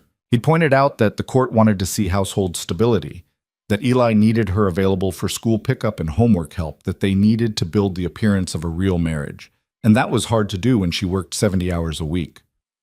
"I can't just live off your money," she'd protested. "Why not? We're married. What's mine is yours." "But it's not real. We have separate bank accounts, separate lives. Then let's change that." Vincent had pulled up his banking app and, before Ava could stop him, added her name to his primary account. "There. Now we have a joint account. The court wants to see financial entanglement? Consider it done." Ava had stared at the balance, 6 figures casually displayed on a phone screen, and felt dizzy. "Vincent, I can't." "You can, and you will. Use it for whatever you and Eli need. Clothes, activities, savings, whatever. Stop fighting me on this." So she'd stopped fighting, though it felt strange to walk into stores without checking price tags, to say yes when Eli asked for the slightly more expensive sneakers with the lights in the soles, to buy herself new clothes that weren't from thrift stores or clearance racks. She'd also started cooking dinner for the 3 of them most nights. It had begun as a way to feel less useless.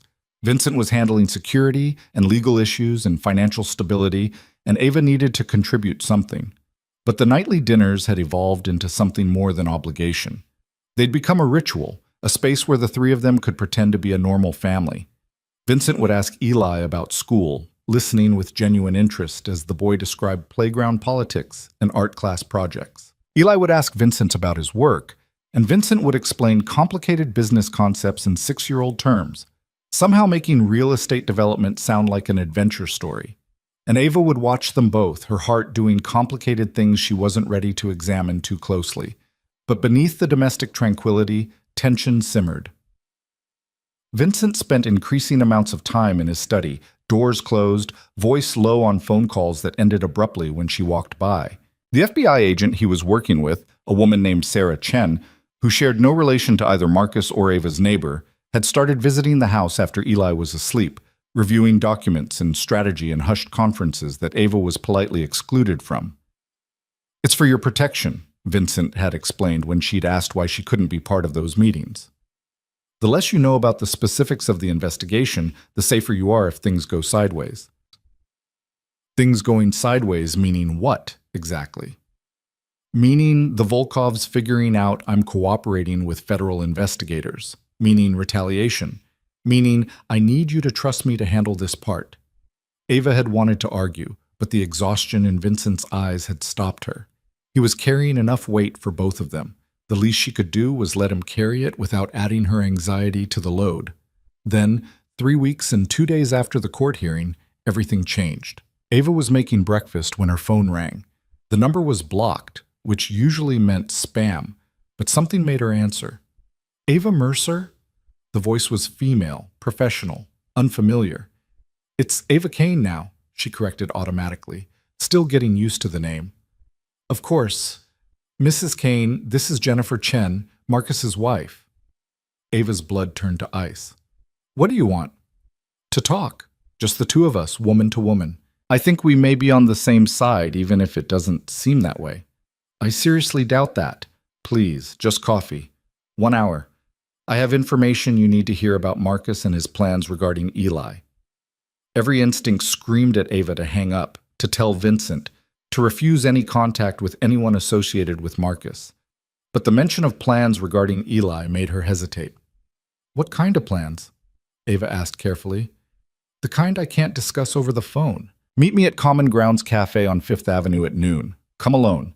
If I see you've brought your husband or a lawyer, I'm gone. The line went dead before Ava could respond. She stood in the kitchen, phone still pressed to her ear, mind racing. This was a trap. Obviously a trap. Marcus was trying to get to her using his wife as an intermediary. But what if it wasn't? What if Jennifer actually had information that could protect Eli? Ava looked at the clock. 10:30. Vincent was in his study on a conference call with his attorneys. Eli was at school, safe behind security protocols that required ID and password verification for pickup. She could go to the cafe, just listen to what Jennifer had to say, and be back before anyone noticed she was gone. It would be fine. Except it wouldn't be fine, and Ava knew it. Nothing involving Marcus was ever fine, but the fear that he was planning something, that Eli might be in danger, overrode her better judgment. At 11:45, Ava left a note on the kitchen counter saying she'd gone for a walk and would be back soon. She took the car keys Vincent had given her to the sensible sedan he'd insisted on buying so she could drive Eli to school and activities.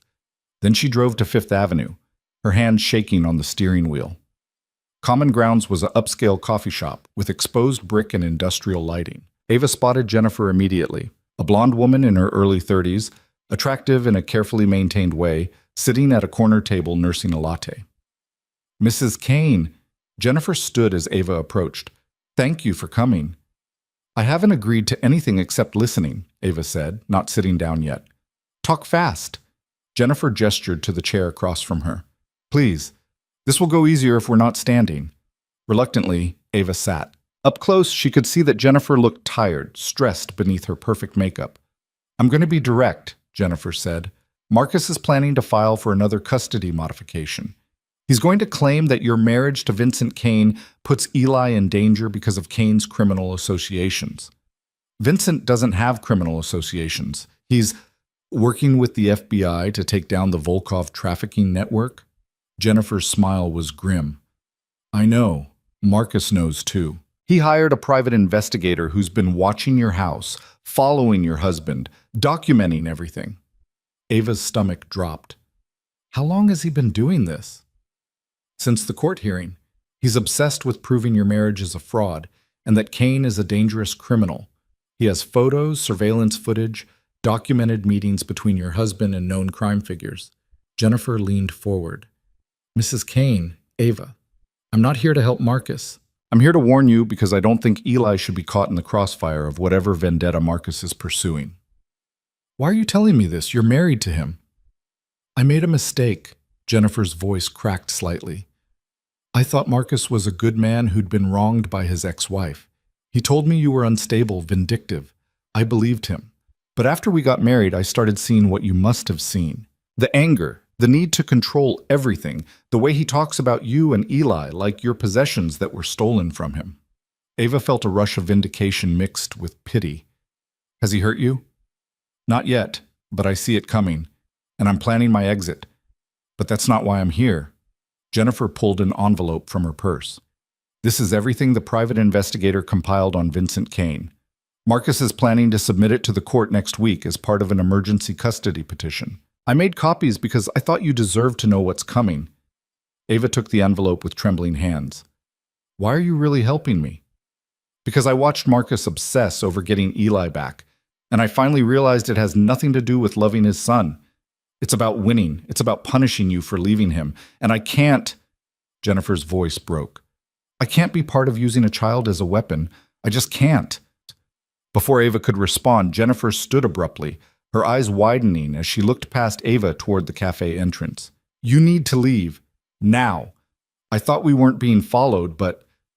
Ava turned to see Marcus pushing through the cafe door, his face twisted with rage. Behind him were two men in dark suits, not his lawyers, something else, something worse. You lying bitch, Marcus snarled at Jennifer. I knew you couldn't be trusted. Ava shot to her feet, clutching the envelope. Marcus, whatever you think is happening, I think my wife is consorting with my ex to undermine my custody rights. Marcus spat.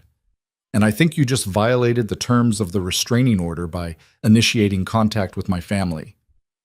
I didn't initiate anything. She called me. That's not how it's going to look in court. Marcus's smile was vicious. He pulled out his phone, tapping the screen. I've been recording this whole thing. You meeting with my wife in secret, accepting documents about your husband's criminal activities. The judge is going to love this. Panic flooded through Ava. This was exactly the trap she'd feared, and she'd walked right into it. Marcus, please. I came here because I was worried about Eli, that's all. You came here because you're desperate and stupid, just like you always were. Marcus stepped closer, his voice dropping to something coldly intimate. Did you really think you could replace me with some criminal and everything would be fine? Did you think I'd just let you go? Mr. Chen. One of the men in dark suits stepped forward, his accent thick. Perhaps this conversation should continue somewhere more private. Ava's blood ran cold as she recognized the voice. Not Marcus's men, the Volkov's men. Marcus waved him off impatiently. I'm handling this. Are you? The man's smile didn't reach his eyes. Because from where we stand, you're making a scene in a public cafe. Not very discreet. I don't need discretion advice from hired muscle. You hired us to follow your wife and document her meeting with your ex. We did that. But we also recognize that woman. He nodded at Ava. She's Vincent Kane's new wife, which makes her very interesting to our employers. Understanding crashed over Ava like a wave. Marcus hadn't just hired a private investigator. He'd somehow, in his obsessive need to destroy her, made a deal with the very people Vincent was trying to take down. Marcus, what did you do? Ava whispered. I did what I had to do to protect my son from a criminal, Marcus said self-righteously. These gentlemen were very interested to learn about Kane's new family. Apparently he's been keeping you a secret from his business associates. The Volkov associate smiled at Ava, and she felt ice spread through her veins. Mrs. Kane, you're going to come with us, quietly, or we make this difficult for everyone in this cafe. Don't touch her, Jennifer said suddenly, stepping between Ava and the men. Marcus, for Christ's sake, what have you done? These aren't investigators. These are... Shut up, Jennifer. But Jennifer was past caring what Marcus thought. She grabbed Ava's arm. Run. I'll call the police.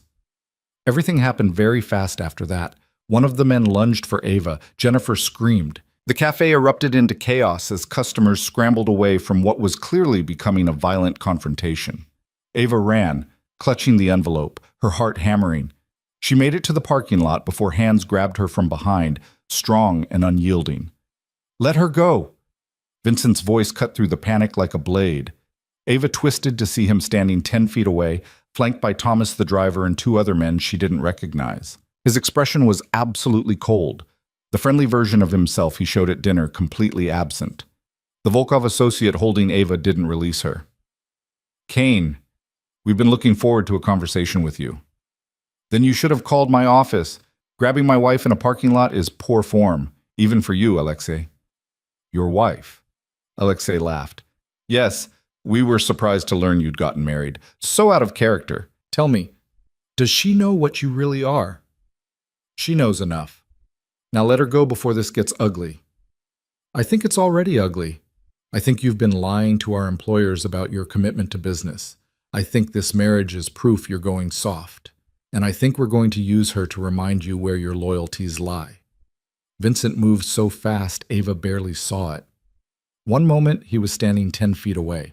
The next, he had Alexei's arm twisted at an angle that made the man gasp and release Ava. Run, Vincent said to her, without looking away from Alexei. Get in the car. Thomas will drive you home. Vincent. Now, Ava.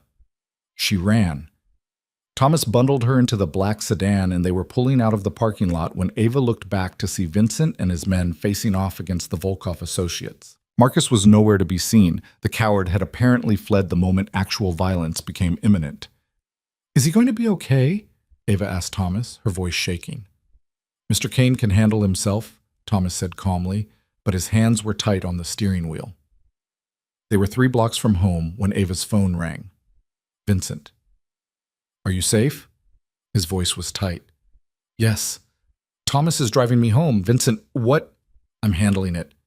But Ava, you need to listen to me very carefully. What you did today, meeting with Jennifer Chen without telling me, was incredibly dangerous.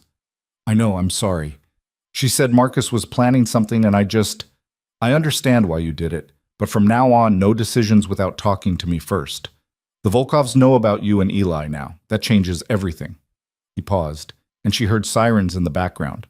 The FBI is moving up their timeline. They're executing warrants tonight. I need you to pack a bag for you and Eli. Essentials only. Thomas is going to take you somewhere safe until this is over. What? No, Vincent, I'm not leaving you. You don't have a choice. It's not safe for you here anymore. Then it's not safe for you either. I can protect myself. I can't protect you and fight the Volkovs at the same time. Please, Ava, for Eli's sake. The mention of her son cut through her panic. Where are you sending us? A property upstate. Secure location, off any grid the Volkovs might have access to. You'll be there for a few days, maybe a week, just until the FBI makes their arrests and the situation stabilizes. Ava wanted to argue, wanted to refuse to be separated from him when everything was falling apart. But she thought about Eli, about the envelope Jennifer had given her still clutched in her hand, about men grabbing her in parking lots. Okay, she whispered. Okay. But Vincent, you have to promise me you'll be careful. I promise. And Ava, I'm sorry. I should have anticipated Marcus would do something this reckless. I should have protected you better. This isn't your fault. It is, actually, but we'll discuss that later. I have to go. Thomas will explain everything. The line went dead. Ava sat in the back of the sedan, mind reeling as they pulled into the driveway of the house that had started to feel like home. She had 30 minutes to pack and pick up Eli from school before they disappeared into protective custody. And all she could think about was Vincent, facing down dangerous men alone, gambling everything on an FBI operation that might or might not succeed. This was supposed to be safer than her old life, she thought bitterly. This was supposed to fix everything. Instead, she'd traded one kind of danger for another, and this time she wasn't the only one at risk. The safe house was a cabin 2 hours north of the city, tucked into dense woods where the silence felt oppressive after weeks of urban noise. Eli had fallen asleep in the car, exhausted by the confusion of being pulled from school early and told they were going on an adventure. Ava had carried him inside and settled him into one of the bedrooms, her heart breaking at how easily he trusted that everything would be okay. Now she stood at their window overlooking nothing but trees and darkness, her phone clutched in her hand, willing it to ring. Thomas had stayed for an hour after they'd arrived, doing a security sweep and explaining the protocols. There were panic buttons in every room, cameras on all approaches to the property, and a direct line to both local law enforcement and Vincent's security team. Food had been stocked in the refrigerator, though Ava couldn't imagine eating anything. "Mr. Kane will call when he can," Thomas had said before leaving. "Try to rest, Mrs. Kane. You're safe here." But Ava didn't feel safe. She felt like she was hiding while Vincent walked into a war zone, and the helplessness was eating her alive. She'd tried calling him 3 times in the past 2 hours. Each call had gone straight to voicemail. She'd texted. No response. The silence was worse than any news could have been. At midnight, unable to stand the waiting anymore, Ava opened the envelope Jennifer had given her. Inside were surveillance photos, detailed reports, and timeline documents that painted a damning picture of Vincent's activities over the past 6 months. Meeting with known criminals, entering warehouses at odd hours, exchanging briefcases with men whose mugshots appeared in federal databases. To anyone who didn't know the context, it looked exactly like what Marcus wanted it to look like, proof that Vincent Kane was deeply embedded in organized crime. But Ava did know the context. These weren't criminal meetings. They were Vincent gathering evidence, building the case that would bring down the Volkov operation. Every suspicious encounter was him digging deeper into the network, documenting shipments and money flows and connections that the FBI could use. Marcus didn't understand what he was looking at. Or maybe he didn't care. Either way, if this evidence made it to family court, it would be devastating. The judge would see a child living in the home of a man who associated with criminals, and no amount of explaining that it was part of a federal investigation would make that image go away. Ava was about to set the photos aside when she noticed something odd. Several pictures showed Vincent meeting with a woman, dark hair, professional clothing, always carrying a briefcase.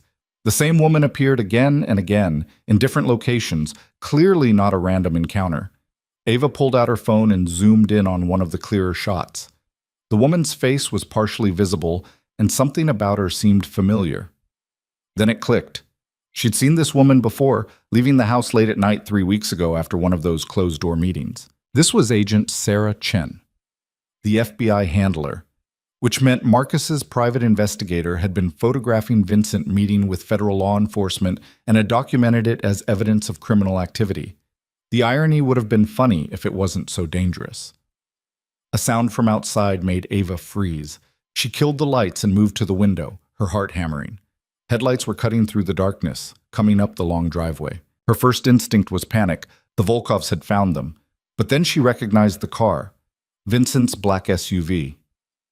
Ava ran to the door, yanking it open as Vincent climbed out of the vehicle. He looked exhausted, his shirt untucked, a bruise darkening his jaw, but he was alive and whole, and here. "You're supposed to be in the city," Ava said, relief and anger warring in her chest. "You're supposed to be safe behind FBI protection, or—" Vincent crossed to her in 3 long strides and pulled her into his arms.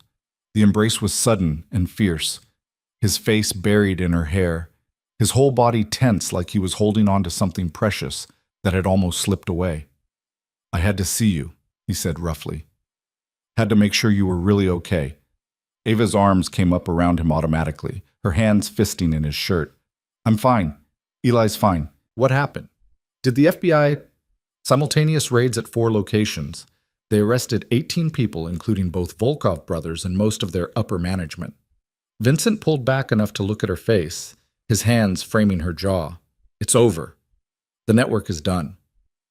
"And you? Are you—" "I testified before a grand jury 3 hours ago. Everything I've been gathering for the past 6 months, all the evidence, it's in federal hands now. My immunity agreement is signed." He let out a shaky breath. "I'm out. Completely out. No more gray areas, no more illegal operations, just legitimate business from here on." Ava felt tears sliding down her cheeks. "Vincent, you could have been killed. When they grabbed me at the cafe, when you faced them down—" "I know. I'm sorry. That should never have happened." His thumb brushed away her tears. "Marcus making contact with the Volkovs was something I didn't anticipate. My arrogance, thinking I could keep you separate from that world. But it's done now. The people who could hurt you are either in federal custody or running for their lives." "What about Marcus?" Vincent's expression darkened. "The FBI picked him up for questioning about his association with the Volkovs. Turns out hiring known criminals to harass your ex-wife is frowned upon. His lawyers are scrambling, but he's facing potential charges for obstruction of justice and conspiracy." "Will he go to prison?" "Probably not, but his credibility is destroyed. Any custody petition he files now will be dead on arrival." Vincent's hands were still on her face, his eyes searching hers. "You're free, Ava. You and Eli are free. Marcus can't hurt you anymore." The word should have brought relief, but instead Ava felt something shift beneath her feet. Free meant the danger was over. Free meant the desperate circumstances that had driven her into Vincent's arms no longer existed. Free meant the arrangement that had brought them together had served its purpose. "So what happens now?" she asked quietly. Vincent seemed to understand the real question behind her words. His hands dropped away from her face, and he took a step back, suddenly uncertain in a way she'd never seen him before. "That depends on what you want," he said carefully. "The court will complete its 6-month review, but with Marcus under federal investigation and no ongoing threat to Eli's safety, there's no reason you'd lose custody. You could file for divorce, and I'd make sure you and Eli were financially secure. Set you up with your own place, trust fund for Eli's education, whatever you need." "You'd just let us go? After everything?" "I promised you this was your choice, that if you wanted out, we'd handle it cleanly." Vincent's voice was steady, but Ava could see the tension in his shoulders, the way his hands clenched at his sides. "I meant it. You don't owe me anything, Ava. You never did." Ava stared at him, this man who'd appeared in her darkest moment like an answer to a prayer she'd been too desperate to articulate. He'd given her everything: safety, stability, hope. He'd protected her son, faced down criminals, risked his freedom and his life. And now he was offering to walk away because he thought that's what she wanted. What if I don't want out? The words came out barely above a whisper. Vincent went very still. What? What if I want to stay? What if I want to try making this real? Ava's voice grew stronger as she spoke. Not because I'm desperate or because I need protection, but because somewhere in the past month this started to feel like more than an arrangement, at least for me. Ava. Vincent's voice was rough with something that might have been hope. You don't have to say that because you feel obligated. I'm not obligated. For the first time in my life, I'm completely free to choose. And I'm choosing this. I'm choosing you. She stepped closer, closing the distance he'd created. If you want me to. If this is something you want too. Vincent's hands came up to her shoulders, gripping gently like he was afraid she might disappear. I've wanted this since the morning I watched you make breakfast while Eli told you about his dreams. Since the first time you laughed at something stupid I said. Since I realized that the emptiness I'd been feeling for years disappeared when you were in the room. His voice dropped. I didn't think I had the right to ask you to stay. Not after I pulled you into this mess. You didn't pull me into anything. You saved me from drowning, and then you stayed, even when it got dangerous. Ava's hands found his chest, feeling his heart racing beneath her palms. I don't know what a real marriage looks like. Mine with Marcus was a nightmare, and my parents weren't exactly a model of healthy relationships. But I'd like to try figuring it out. With you, if you're willing. Instead of answering with words, Vincent kissed her. It was nothing like the chaste peck at the courthouse when they'd first married. This was real and desperate and full of all the emotion they'd been carefully not acknowledging for weeks. Ava melted into it, her fingers tangling in his hair, her whole body coming alive with a feeling she'd almost forgotten existed. When they finally broke apart, both breathing hard, Vincent rested his forehead against hers. I'm willing, he said roughly. More than willing. But Ava, you need to understand I'm not good at this. Relationships, emotions, any of it. I've spent 20 years building walls and I don't know how to take them down. Then we'll figure it out together. Ava smiled against his lips. No more walls, no more pretending this is just a business arrangement. We tell each other the truth, even when it's hard. Starting now? Starting now. Vincent pulled back enough to look at her properly, his expression serious. Then the truth is I'm terrified. Terrified of failing you, of not being the husband and father you and Eli deserve. Terrified that you'll wake up one day and realize you settled for someone because you had no other options. And the truth is I'm terrified too, Ava admitted. Terrified of trusting someone again after Marcus. Terrified that this feeling is too good to be real. But Vincent, being scared of something doesn't mean we don't do it. It means we do it anyway and hold on tight. He kissed her again, softer this time, a promise instead of a question. Then he scooped her up, making her yelp in surprise. What are you doing? Taking my wife to bed, Vincent said, carrying her toward the stairs, where we're going to have a long conversation about what comes next, and then I'm going to hold you while we both get some actual sleep, because neither of us has slept properly in weeks. Just sleep? Ava raised an eyebrow. For tonight, just sleep. I want to do this right, Ava. Court you properly. Take you on dates, let Eli adjust to the idea of us being together for real. I don't want you to ever wonder if this was just about convenience or desperation. Ava's heart swelled. After years with a man who'd taken everything and given nothing, here was someone who wanted to give her time, space, choice. Someone who understood that real love was built slowly, with intention and care. Okay, she whispered. We do this right. They spent that night talking in whispers so as not to wake Eli, wrapped in each other's arms. Vincent told her about his plans for the business, how he wanted to transform his empire into something legitimate and meaningful. Ava told him about dreams she'd buried for years, going back to school, maybe studying social work so she could help other women escape abusive situations.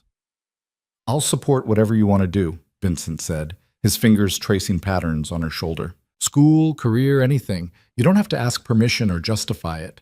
Your dreams matter.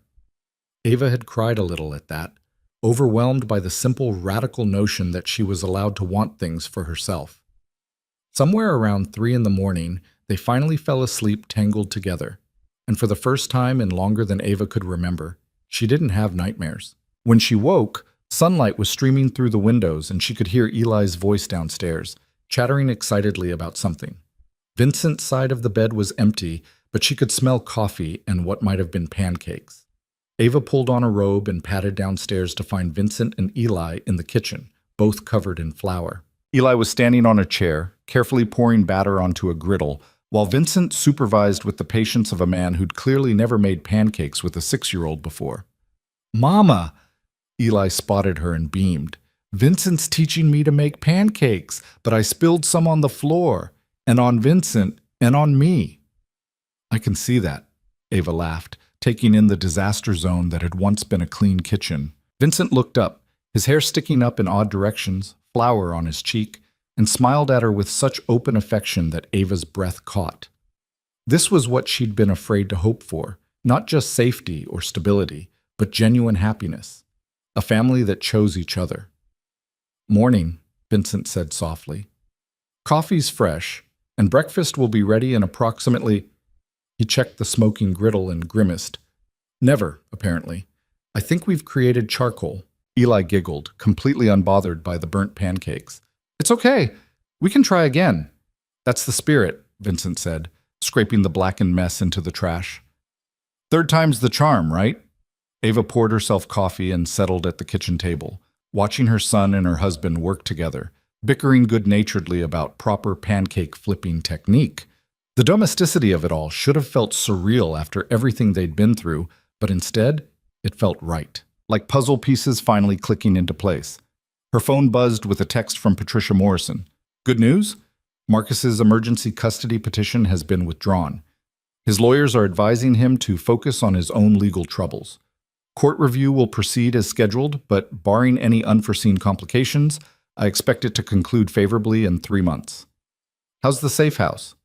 Ava typed back, "We're good, better than good. Thank you for everything." The response came immediately. "My pleasure. Give my best to your husband. He's one of the good ones."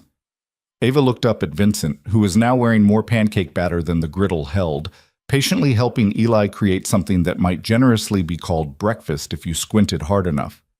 One of the good ones. Yes, she thought. He really was. They spent 2 more days at the cabin, a strange little bubble away from the world where they could figure out how to be a family without the pressure of courts and criminals and chaos. Vincent taught Eli to fish in the lake behind the property, though neither of them caught anything. Ava read books on the porch, while the 2 boys, because Vincent approached fishing with the same enthusiasm as a 6-year-old, argued about the best bait strategies. In the evenings, after Eli went to bed, Vincent and Ava would sit by the fireplace and talk about everything and nothing. She learned that he loved old movies and terrible puns. He learned that she could sing, though she was shy about it, and that she had a wicked sense of humor hidden under years of survival mode. And they kissed, slow and sweet, building towards something more but never rushing, taking their time, learning each other. On the 3rd day, they packed up and drove back to the city. The house in Riverside Park felt different now. Not a temporary shelter or a beautiful prison, but a home. Their home. The first dinner back was chaotic in the best way. Eli insisted on showing Vincent every single drawing he'd made at school that week, which led to a lengthy discussion about whether pterodactyls were technically dinosaurs. Ava made spaghetti, nothing fancy, just the simple comfort food she'd grown up with, and Vincent declared it the best meal he'd ever eaten, which was objectively false but sweet nonetheless. After Eli was tucked in, they sat together in the study where Vincent had first told Ava about his mother, about his reasons for helping her. He pulled out a thick folder of documents. "I had my lawyers draw these up," he said, handing them to Ava. "Legal papers that establish a trust fund for Eli's education and future needs. It's irrevocable. Even if something happens to me, even if we divorce, he's taken care of." "Vincent, you don't have to—" "I want to. Eli's my son now, in every way that matters. I want him to have opportunities, options. I want him to never feel trapped the way my mother did, the way you did." Ava looked through the documents with tears in her eyes. The amount of money Vincent had set aside was staggering, enough to pay for any university, to start a business, to weather any storm life might throw at Eli. "There's more," Vincent continued, pulling out another set of papers. "I'm restructuring my business holdings, creating a foundation focused on helping domestic violence survivors, legal assistance, housing, job training, childcare, everything women need to escape and rebuild. Vincent, Ava's voice broke. I want to do something that matters, Ava. And helping people like you, like my mother, that matters. I was thinking you could help run it, if you want. Use your experience to shape the programs, make sure they actually help, instead of just looking good on paper. You want me to run a foundation? I want you to have purpose and agency and a way to turn your pain into something that helps others. Vincent took her hands in his. But only if you want to. No pressure. You can go back to school, start any career you want, or just focus on being Eli's mom. Whatever makes you happy. Ava thought about it, about taking the worst experience of her life and transforming it into something that could save other women, about being the help she desperately needed and couldn't find, about creating something meaningful alongside this man who kept surprising her with his thoughtfulness. I want to do it, she said firmly. I want to help. Vincent's smile was brilliant, transforming his entire face. Then we'll do it together. He kissed her then, deep and thorough, and Ava felt the last of her reservations crumble. This wasn't a marriage of convenience anymore. This was real, solid, built on mutual respect and growing love. When they finally broke apart, Vincent's expression turned serious. There's one more thing we need to talk about, the court review. Patricia says it should go smoothly, but we need to be prepared for them to ask hard questions about our relationship. We tell them the truth, Ava said simply, that we married quickly under difficult circumstances, but we've chosen to make it real, that we're building a life together, raising Eli together, and we're committed to making this work. You make it sound so simple. Maybe it is simple. We're two broken people who found each other at the right time. We're healing together, building something new together. That's not a convenient fiction. That's just the truth. Vincent pulled her close, his chin resting on top of her head. I love you, he said quietly. I don't know when it happened exactly. Maybe when you threatened to burn down my life if I hurt Eli. Maybe when you chose to trust me in that diner. But I love you, Ava, completely. Ava's heart soared. She'd wondered when they'd get to those words, if they'd feel forced or premature. But hearing them now, wrapped in Vincent's arms, they felt exactly right. I love you too, she whispered. I think I started falling the moment you took the stand and told the truth, risking everything for people you barely knew. I love you, Vincent Kane, and I choose you every day. The next 3 months passed in a blur of domesticity and purpose. Ava enrolled in online classes to start working toward a degree in social work. Vincent worked with architects and program directors to establish the foundation, which they named Haven House in honor of Vincent's mother. Eli thrived in school, made friends, and slowly started calling Vincent Dad without anyone prompting him to do so. The court review came and went with minimal drama. The evaluator visited the house, interviewed all 3 of them separately, and filed a report that praised the stable, loving environment Eli was growing up in. Marcus, facing his own legal battles, didn't contest anything. When the final hearing arrived, Judge Brenner reviewed all the evidence with her characteristic thoroughness. Then she looked at Ava and Vincent, who sat together with their hands clasped, presenting a united front. Mrs. Kane, the judge said, when you first came before this court, you were desperate and alone. The arrangement you made with Mr. Kane was unconventional, to say the least. I had serious doubts about whether it was in Eli's best interests. Ava's hand tightened on Vincent's. However, Judge Brenner continued, the evidence before me now paints a very different picture. Eli is thriving academically and socially. He has a stable home, engaged parents, and a clear sense of security. And you, Mrs. Kane, have transformed from a woman barely surviving to someone building a meaningful life and career. The judge's expression softened fractionally. Sometimes unconventional arrangements work out better than traditional ones. This appears to be one of those times. The court review is complete. Primary custody remains with Mrs. Kane, with no further modifications needed. This case is closed. The gavel came down with finality. Ava let out a breath she felt like she'd been holding for months. It was over. Really, truly over. Outside the courthouse, Patricia shook both their hands. Congratulations. You beat the system and came out stronger. Don't let many people manage that. We had good help, Vincent said, shaking her hand warmly. Thank you for everything. After Patricia left, Vincent turned to Ava. So, how does it feel to be officially, permanently free? Terrifying and wonderful all at once, Ava admitted. What do we do now? Now? Vincent pulled her close, right there on the courthouse steps where they'd first walked together as husband and wife. Now we go home. We pick up Eli from school. We have dinner as a family. And we keep building this life we've created, one day at a time. Just like that? Just like that. Vincent kissed her forehead, then her nose, then finally her lips. No more courts, no more threats, no more looking over our shoulders. Just us, figuring out how to be happy. Ava smiled against his mouth. I think I can handle that. They walked to the car hand in hand, leaving behind the courthouse and all the battles they'd fought within it. The future stretched ahead, uncertain but hopeful, built on a foundation of trust and choice and love that had grown from the most unlikely circumstances.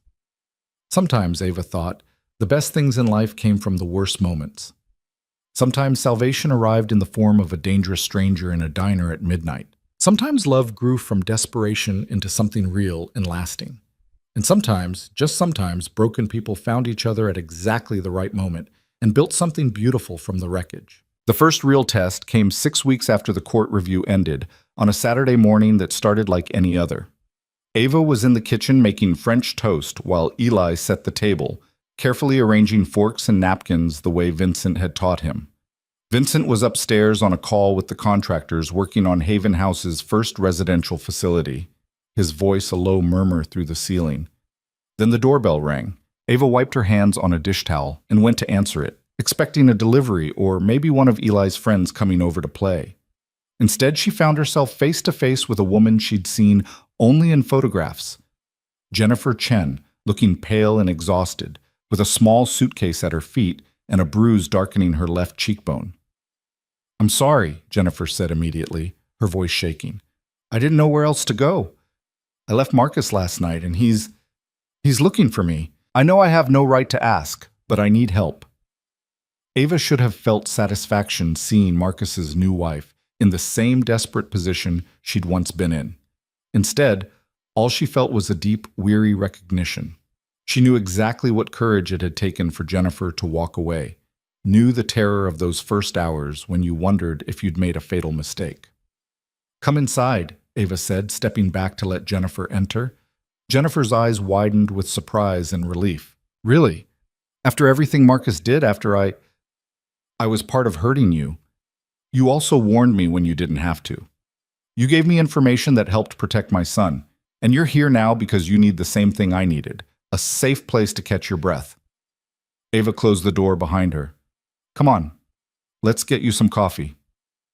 Vincent appeared at the top of the stairs, his expression instantly alert. Ava, everything okay? Jennifer left Marcus, Ava said simply. She needs help. Vincent came down the stairs slowly, his eyes taking in Jennifer's bruised face and terrified posture. Ava could see him calculating, assessing the risk of harboring Marcus's ex-wife, weighing it against the clear need in front of them. Then his expression softened.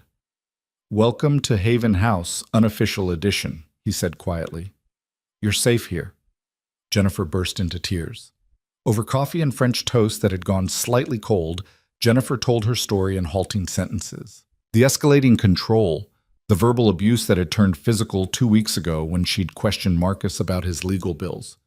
The way he'd isolated her from friends and family made her feel like she was losing her mind. It was exactly what he did to you, Jennifer said to Ava, shame coloring her voice. Everything you tried to tell the court, everything I didn't believe, it was all true. I'm so sorry. You didn't know, Ava said, though part of her wanted to point out that the signs had been there, that Jennifer had chosen not to see them because it was easier. But she remembered her own mother ignoring Ava's carefully worded hints about Marcus, remembered well-meaning friends who'd suggested she was overreacting. Nobody wanted to believe nice men in nice houses could be monsters behind closed doors. I do now, Jennifer said bitterly. And now I'm exactly where you were. No money of my own, no job, nowhere to go. Marcus made sure of that. and he's already calling, texting, saying if I don't come back, he'll make me regret it. Vincent set down his coffee cup with deliberate care. Does he know you're here? No, I took an Uber and had them drop me 3 blocks away, then walked. I was careful. Good. Keep it that way. Vincent pulled out his phone.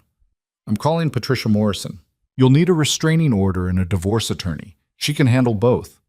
I can't afford... Consider it a favor, Vincent said, or payment for the warning you gave Ava about Marcus's plans. Either way, you're getting legal representation. While Vincent made the call, Ava showed Jennifer to the guest room on the first floor, the one Vincent had been using as a temporary office. You can stay here as long as you need. We'll figure out the rest later. Jennifer sat on the edge of the bed, looking lost. Why are you helping me, after everything? Ava thought about that question, about all the reasons she could give, because she understood what Jennifer was going through, because helping felt better than holding grudges, because Vincent's mother had needed help and didn't get it, and Ava was determined to be the person who showed up when someone was drowning. But what she said was simpler. Because someone helped me when I needed it most. And I learned that sometimes the most powerful thing you can do is extend the same grace you received. I don't deserve grace. None of us do, Ava said gently. That's what makes it grace. Jennifer stayed for 3 weeks. In that time, Patricia helped her file for divorce and obtain a restraining order after Marcus showed up at her mother's house making threats.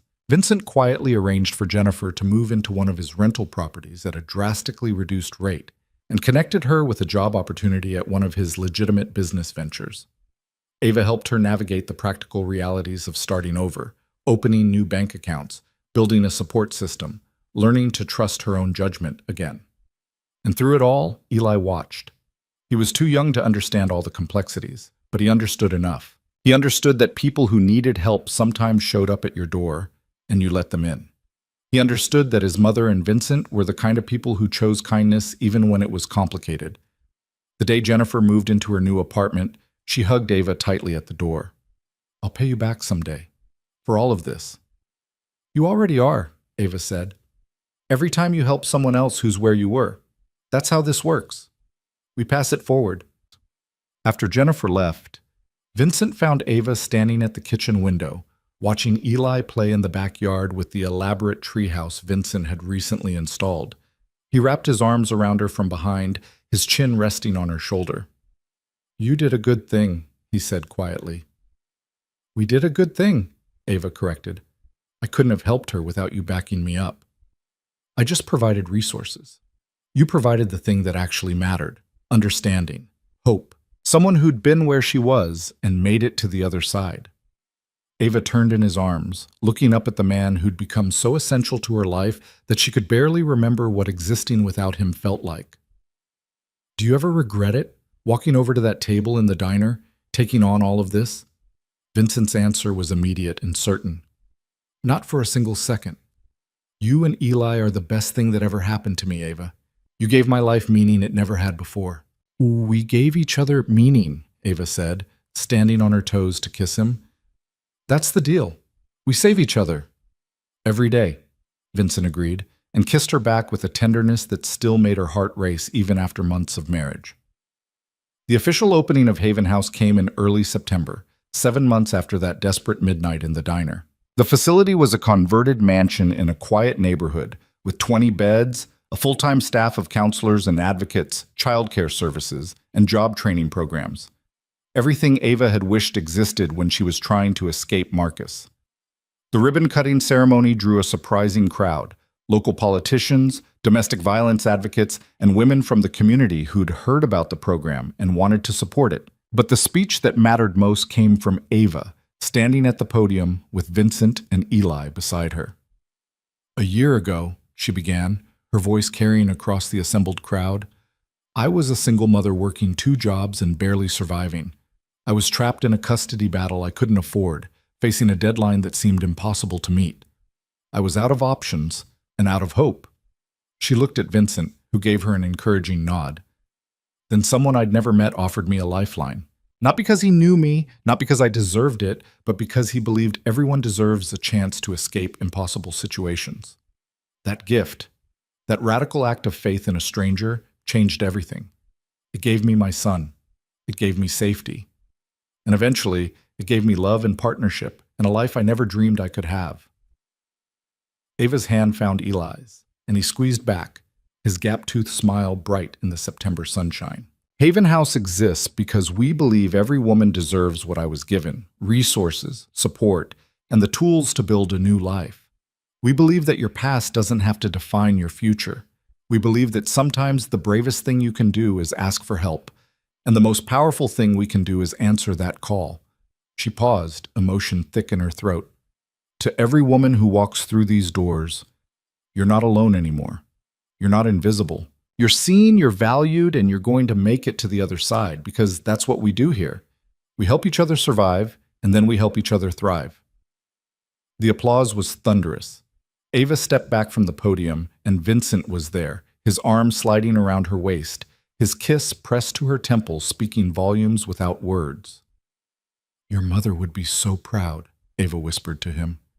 "So would yours," Vincent replied, "even if she doesn't know it yet." That was another bridge Ava had been working on, tentatively reaching out to her mother in Ohio, sending updates about Eli, testing whether reconciliation was possible after years of distance. The responses had been stilted and awkward, but they were responses. It was a start.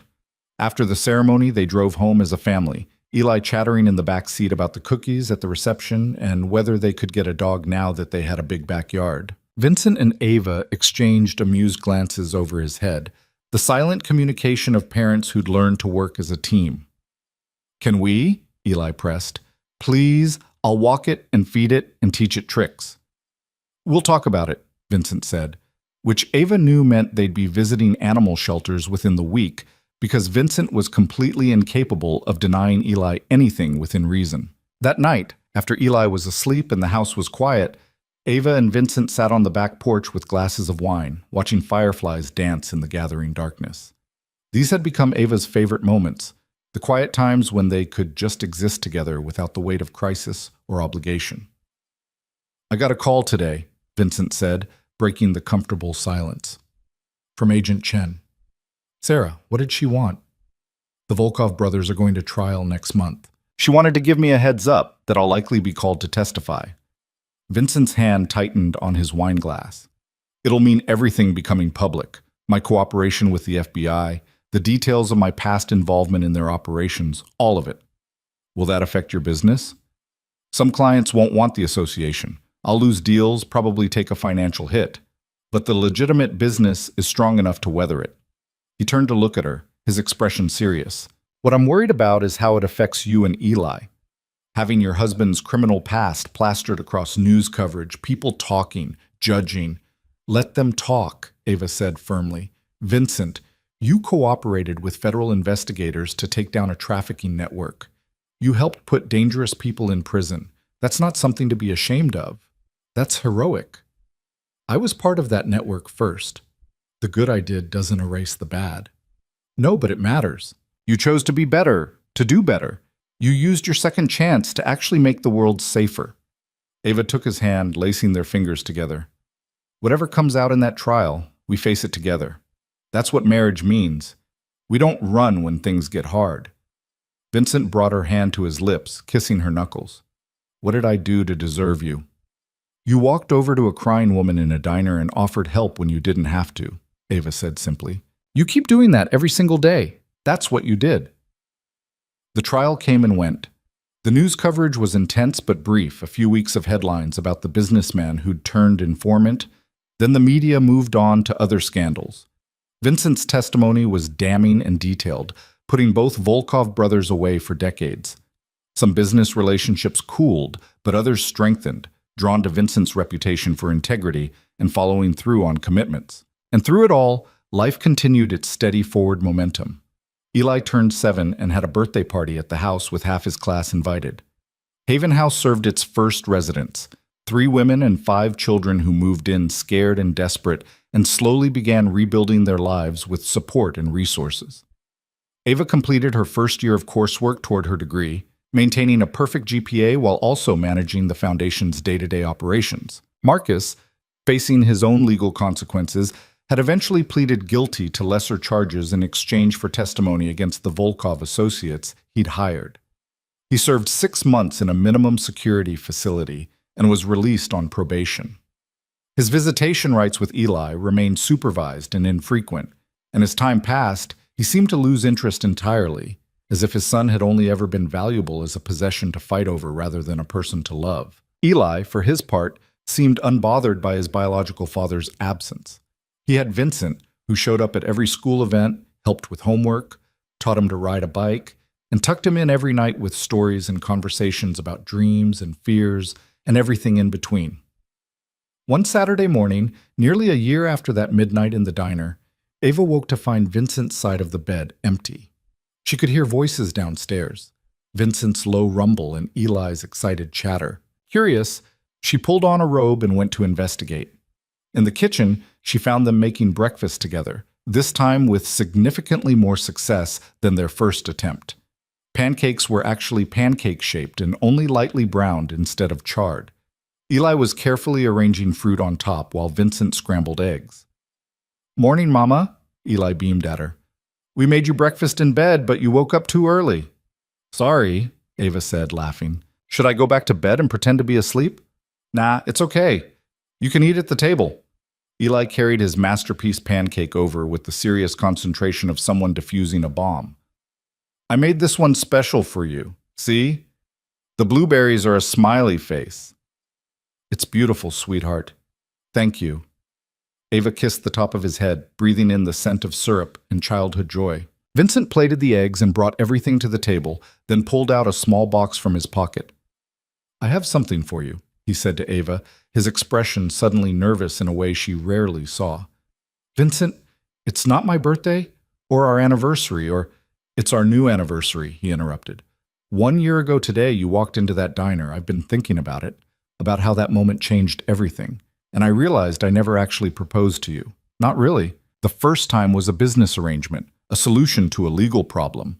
But this time," he opened the box to reveal a ring, not the simple band they'd bought in haste from the courthouse jewelry shop, but an elegant setting with 3 stones that caught the morning light and threw rainbows across the table. "This time I'm asking because I love you, because I choose you every single day for the rest of my life. Ava Kane, will you marry me again for real this time?" Ava felt tears streaming down her face, but they were happy tears, joy overflowing in a way that felt almost painful in its intensity. "Yes," she whispered. "Yes, absolutely yes." Eli whooped and cheered as Vincent slid the ring onto Ava's finger, replacing the modest band with something that represented everything their marriage had become: multifaceted, brilliant, precious. They kissed across the breakfast table, Eli making exaggerated gagging noises that made them both laugh. And in that moment, Ava felt the last piece of her old life fall away. She wasn't the desperate woman crying in a diner anymore. She wasn't Marcus Chen's victim or even a survivor fighting to stay afloat. She was Ava Kane, co-founder of Haven House, student, mother, wife. She was someone who'd been given a miracle and turned it into a mission. She was loved and safe and whole. The second wedding took place a month later, this time with friends and family in attendance. Patricia Morrison served as Ava's maid of honor, and Eli was the ring bearer, taking his duties so seriously that everyone had to bite back smiles. Vincent's sister came from across the country, meeting Ava for the first time and immediately pulling her into a fierce hug. Even Ava's mother made the trip from Ohio, their relationship still fragile but mending slowly. The ceremony was held in the backyard of the Riverside Park house, under a canopy of late autumn leaves. This time, when they exchanged vows, every word was true and chosen and meant. "I promise to choose you every day," Ava said, her hands clasped in Vincent's, her voice steady despite the tears in her eyes. "To build this life with you, to raise our son together, to face whatever comes with honesty and courage. You saved me when I was drowning. Now I promise to be your safe harbor, your home, your partner in everything. I love you, Vincent Kane, today and always." Vincent's voice was rough with emotion as he responded, "I promise to protect you and Eli, not because you need protecting, but because I'm honored to stand beside you. I promise to listen, to trust, to never take for granted the gift of your love. You taught me that power without purpose is meaningless. You gave my life meaning, and I promise to spend every day proving worthy of the faith you had in a stranger in a diner. I love you, Ava, completely." When they kissed this time, it was to cheers and applause from people who knew their story, who understood that this marriage wasn't conventional or traditional, but was real and hard-won and beautiful. At the reception, Ava danced with Eli, who stood on her feet and let her guide him around the makeshift dance floor. Then Vincent cut in, and Eli was passed off to Patricia, who gamely attempted to teach him proper ballroom hold. "Happy?" Vincent murmured in Ava's ear as they swayed together. "Impossibly happy," Ava confirmed. "Sometimes I still can't believe this is real. That we're real." "We're real," Vincent assured her. Every difficult, beautiful, complicated moment of it. Over Vincent's shoulder, Ava could see Haven House's first resident, a woman named Maria, talking with Jennifer Chen in the corner. Both of them had escaped, rebuilt, and were now helping others do the same. She could see Eli laughing with Vincent's sister, being welcomed into a family that kept expanding to include everyone who needed belonging. She could see her mother watching from the sidelines with an expression that might have been pride. This was what redemption looked like, Ava thought. Not a single moment of transformation, but 1,000 small choices to be better, to do better, to help others while helping yourself heal. "What are you thinking about?" Vincent asked, sensing her distraction. "Everything, nothing. How far we've come." Ava pulled back to look at him properly. "A year ago, I thought my life was over. I thought losing Eli was inevitable, that I'd used up all my chances at happiness. And now look at us." "Look at us," Vincent agreed, spinning her gently. "Building something neither of us knew we needed." "I needed you," Ava said. "I just didn't know it until you walked over to that table. Then I guess we both needed saving." The song ended and another began, but they kept dancing, lost in each other and the life they'd created from the wreckage of their separate pasts. Around them, their community celebrated. The people they'd helped, the family they'd built, the future they'd made possible through choosing courage over fear. Later, when the reception wound down and guests began drifting away, Ava found herself back at that same kitchen window where she'd stood so many times watching Eli play. Vincent came up behind her, his arms circling her waist in a gesture that had become as familiar as breathing. "What happens now?" Ava asked, echoing the question she'd asked a year ago on courthouse steps. Vincent's answer was different this time, full of certainty instead of careful hope. "Now we live. We raise our son, run our foundation, build our marriage into something that lasts. We help people, we mess up sometimes, we figure it out together. We choose each other every single day, and we build a life worth living." "Sounds perfect," Ava said, leaning back into his embrace. "It won't always be perfect. There will be hard days, arguments, challenges we can't anticipate." "I know, but we'll face them together. That's the deal, right? We don't have to be perfect. We just have to show up." "Every day," Vincent confirmed, pressing a kiss to her temple. Through the window, they could see Eli in the backyard playing with the rescue dog they'd adopted 3 months ago, a gentle golden retriever mix that Eli had named Dino because of course he had. The dog bounded around while Eli laughed, his joy uncomplicated and pure. This was everything, Ava thought. This moment, this man, this child, this life they'd built from impossible circumstances. It wasn't the life she'd imagined for herself, wasn't the path she would have chosen if someone had laid out all the options. But it was hers, theirs, real and messy and beautiful and worth every terrifying moment it had taken to get here. "I love you," she said, turning in Vincent's arms to face him properly. "Thank you for walking over to that table. Thank you for seeing me when I felt invisible. Thank you for giving me a chance to build something new. Thank you for trusting me when you had every reason not to," Vincent replied. "Thank you for teaching me that some things are worth more than power or money. Thank you for making me want to be better." They kissed slow and sweet, the kind of kiss that held promises and history and hope all at once. Outside, Eli called for them to come play, and they broke apart laughing. "Duty calls," Vincent said. "Our son demands an audience," Ava agreed. They walked outside together, hand in hand, into the golden afternoon light. And as Ava watched Vincent scoop up Eli and spin him around while the dog barked joyfully, she felt a sense of peace she'd been chasing her entire life. She'd been drowning a year ago, going under for the third time with no rescue in sight. And then a stranger had thrown her a lifeline. Not because she deserved it, not because he knew her, but because he'd chosen compassion over apathy. That choice had saved 3 lives, hers, Eli's, and Vincent's too, though he might not have realized he needed saving until he found someone worth living for. Now they were building something bigger than themselves, helping others find their own lifelines, creating ripples of redemption that would extend far beyond their small family. This was what hope looked like, Ava thought, as she joined her husband and son in the grass, laughing as Dino knocked them all over in enthusiastic greeting. This was what happened when broken people chose to heal together instead of alone. This was what love could build when it was given the chance to grow. And it had all started with a desperate plea overheard in a nearly empty diner at midnight, a moment when kindness met desperation and created something neither person expected. Sometimes, Ava knew now, the most extraordinary lives began with the simplest choice: to help, to trust, to believe that better things were possible even when all evidence suggested otherwise. She'd made that choice when she'd said yes to Vincent's impossible offer. He'd made it when he'd walked over to her table, and they kept making it, every single day, choosing each other and choosing hope and choosing to believe that their story wasn't ending. It was just beginning. Years from now, Ava knew, she'd look back on this moment, playing in the grass with her husband and son and their ridiculous dog, Haven House serving dozens of families, her degree earned and her purpose clear, and she'd marvel at how far they'd come. She'd tell their story to the women who walked through Haven House's doors, desperate and afraid and certain their lives were over.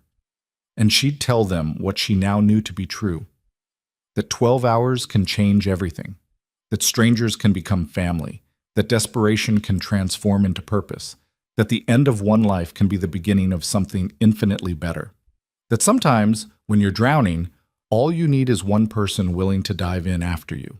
And sometimes, if you're very lucky, that rescue becomes a partnership, becomes a love story, becomes a mission, becomes a legacy. Ava Kane had been given an impossible gift one desperate midnight, and she'd spent every day since then paying it forward, building a life and a foundation and a family that proved miracles were real and love could heal and redemption was always possible, even for a struggling waitress who'd run out of time, even for a dangerous man who'd forgotten how to be good, even for a 6-year-old boy who deserved better than the hand he'd been dealt. They'd found each other in the darkness, and they'd built something that shone, and they'd keep building it together for all the days to come.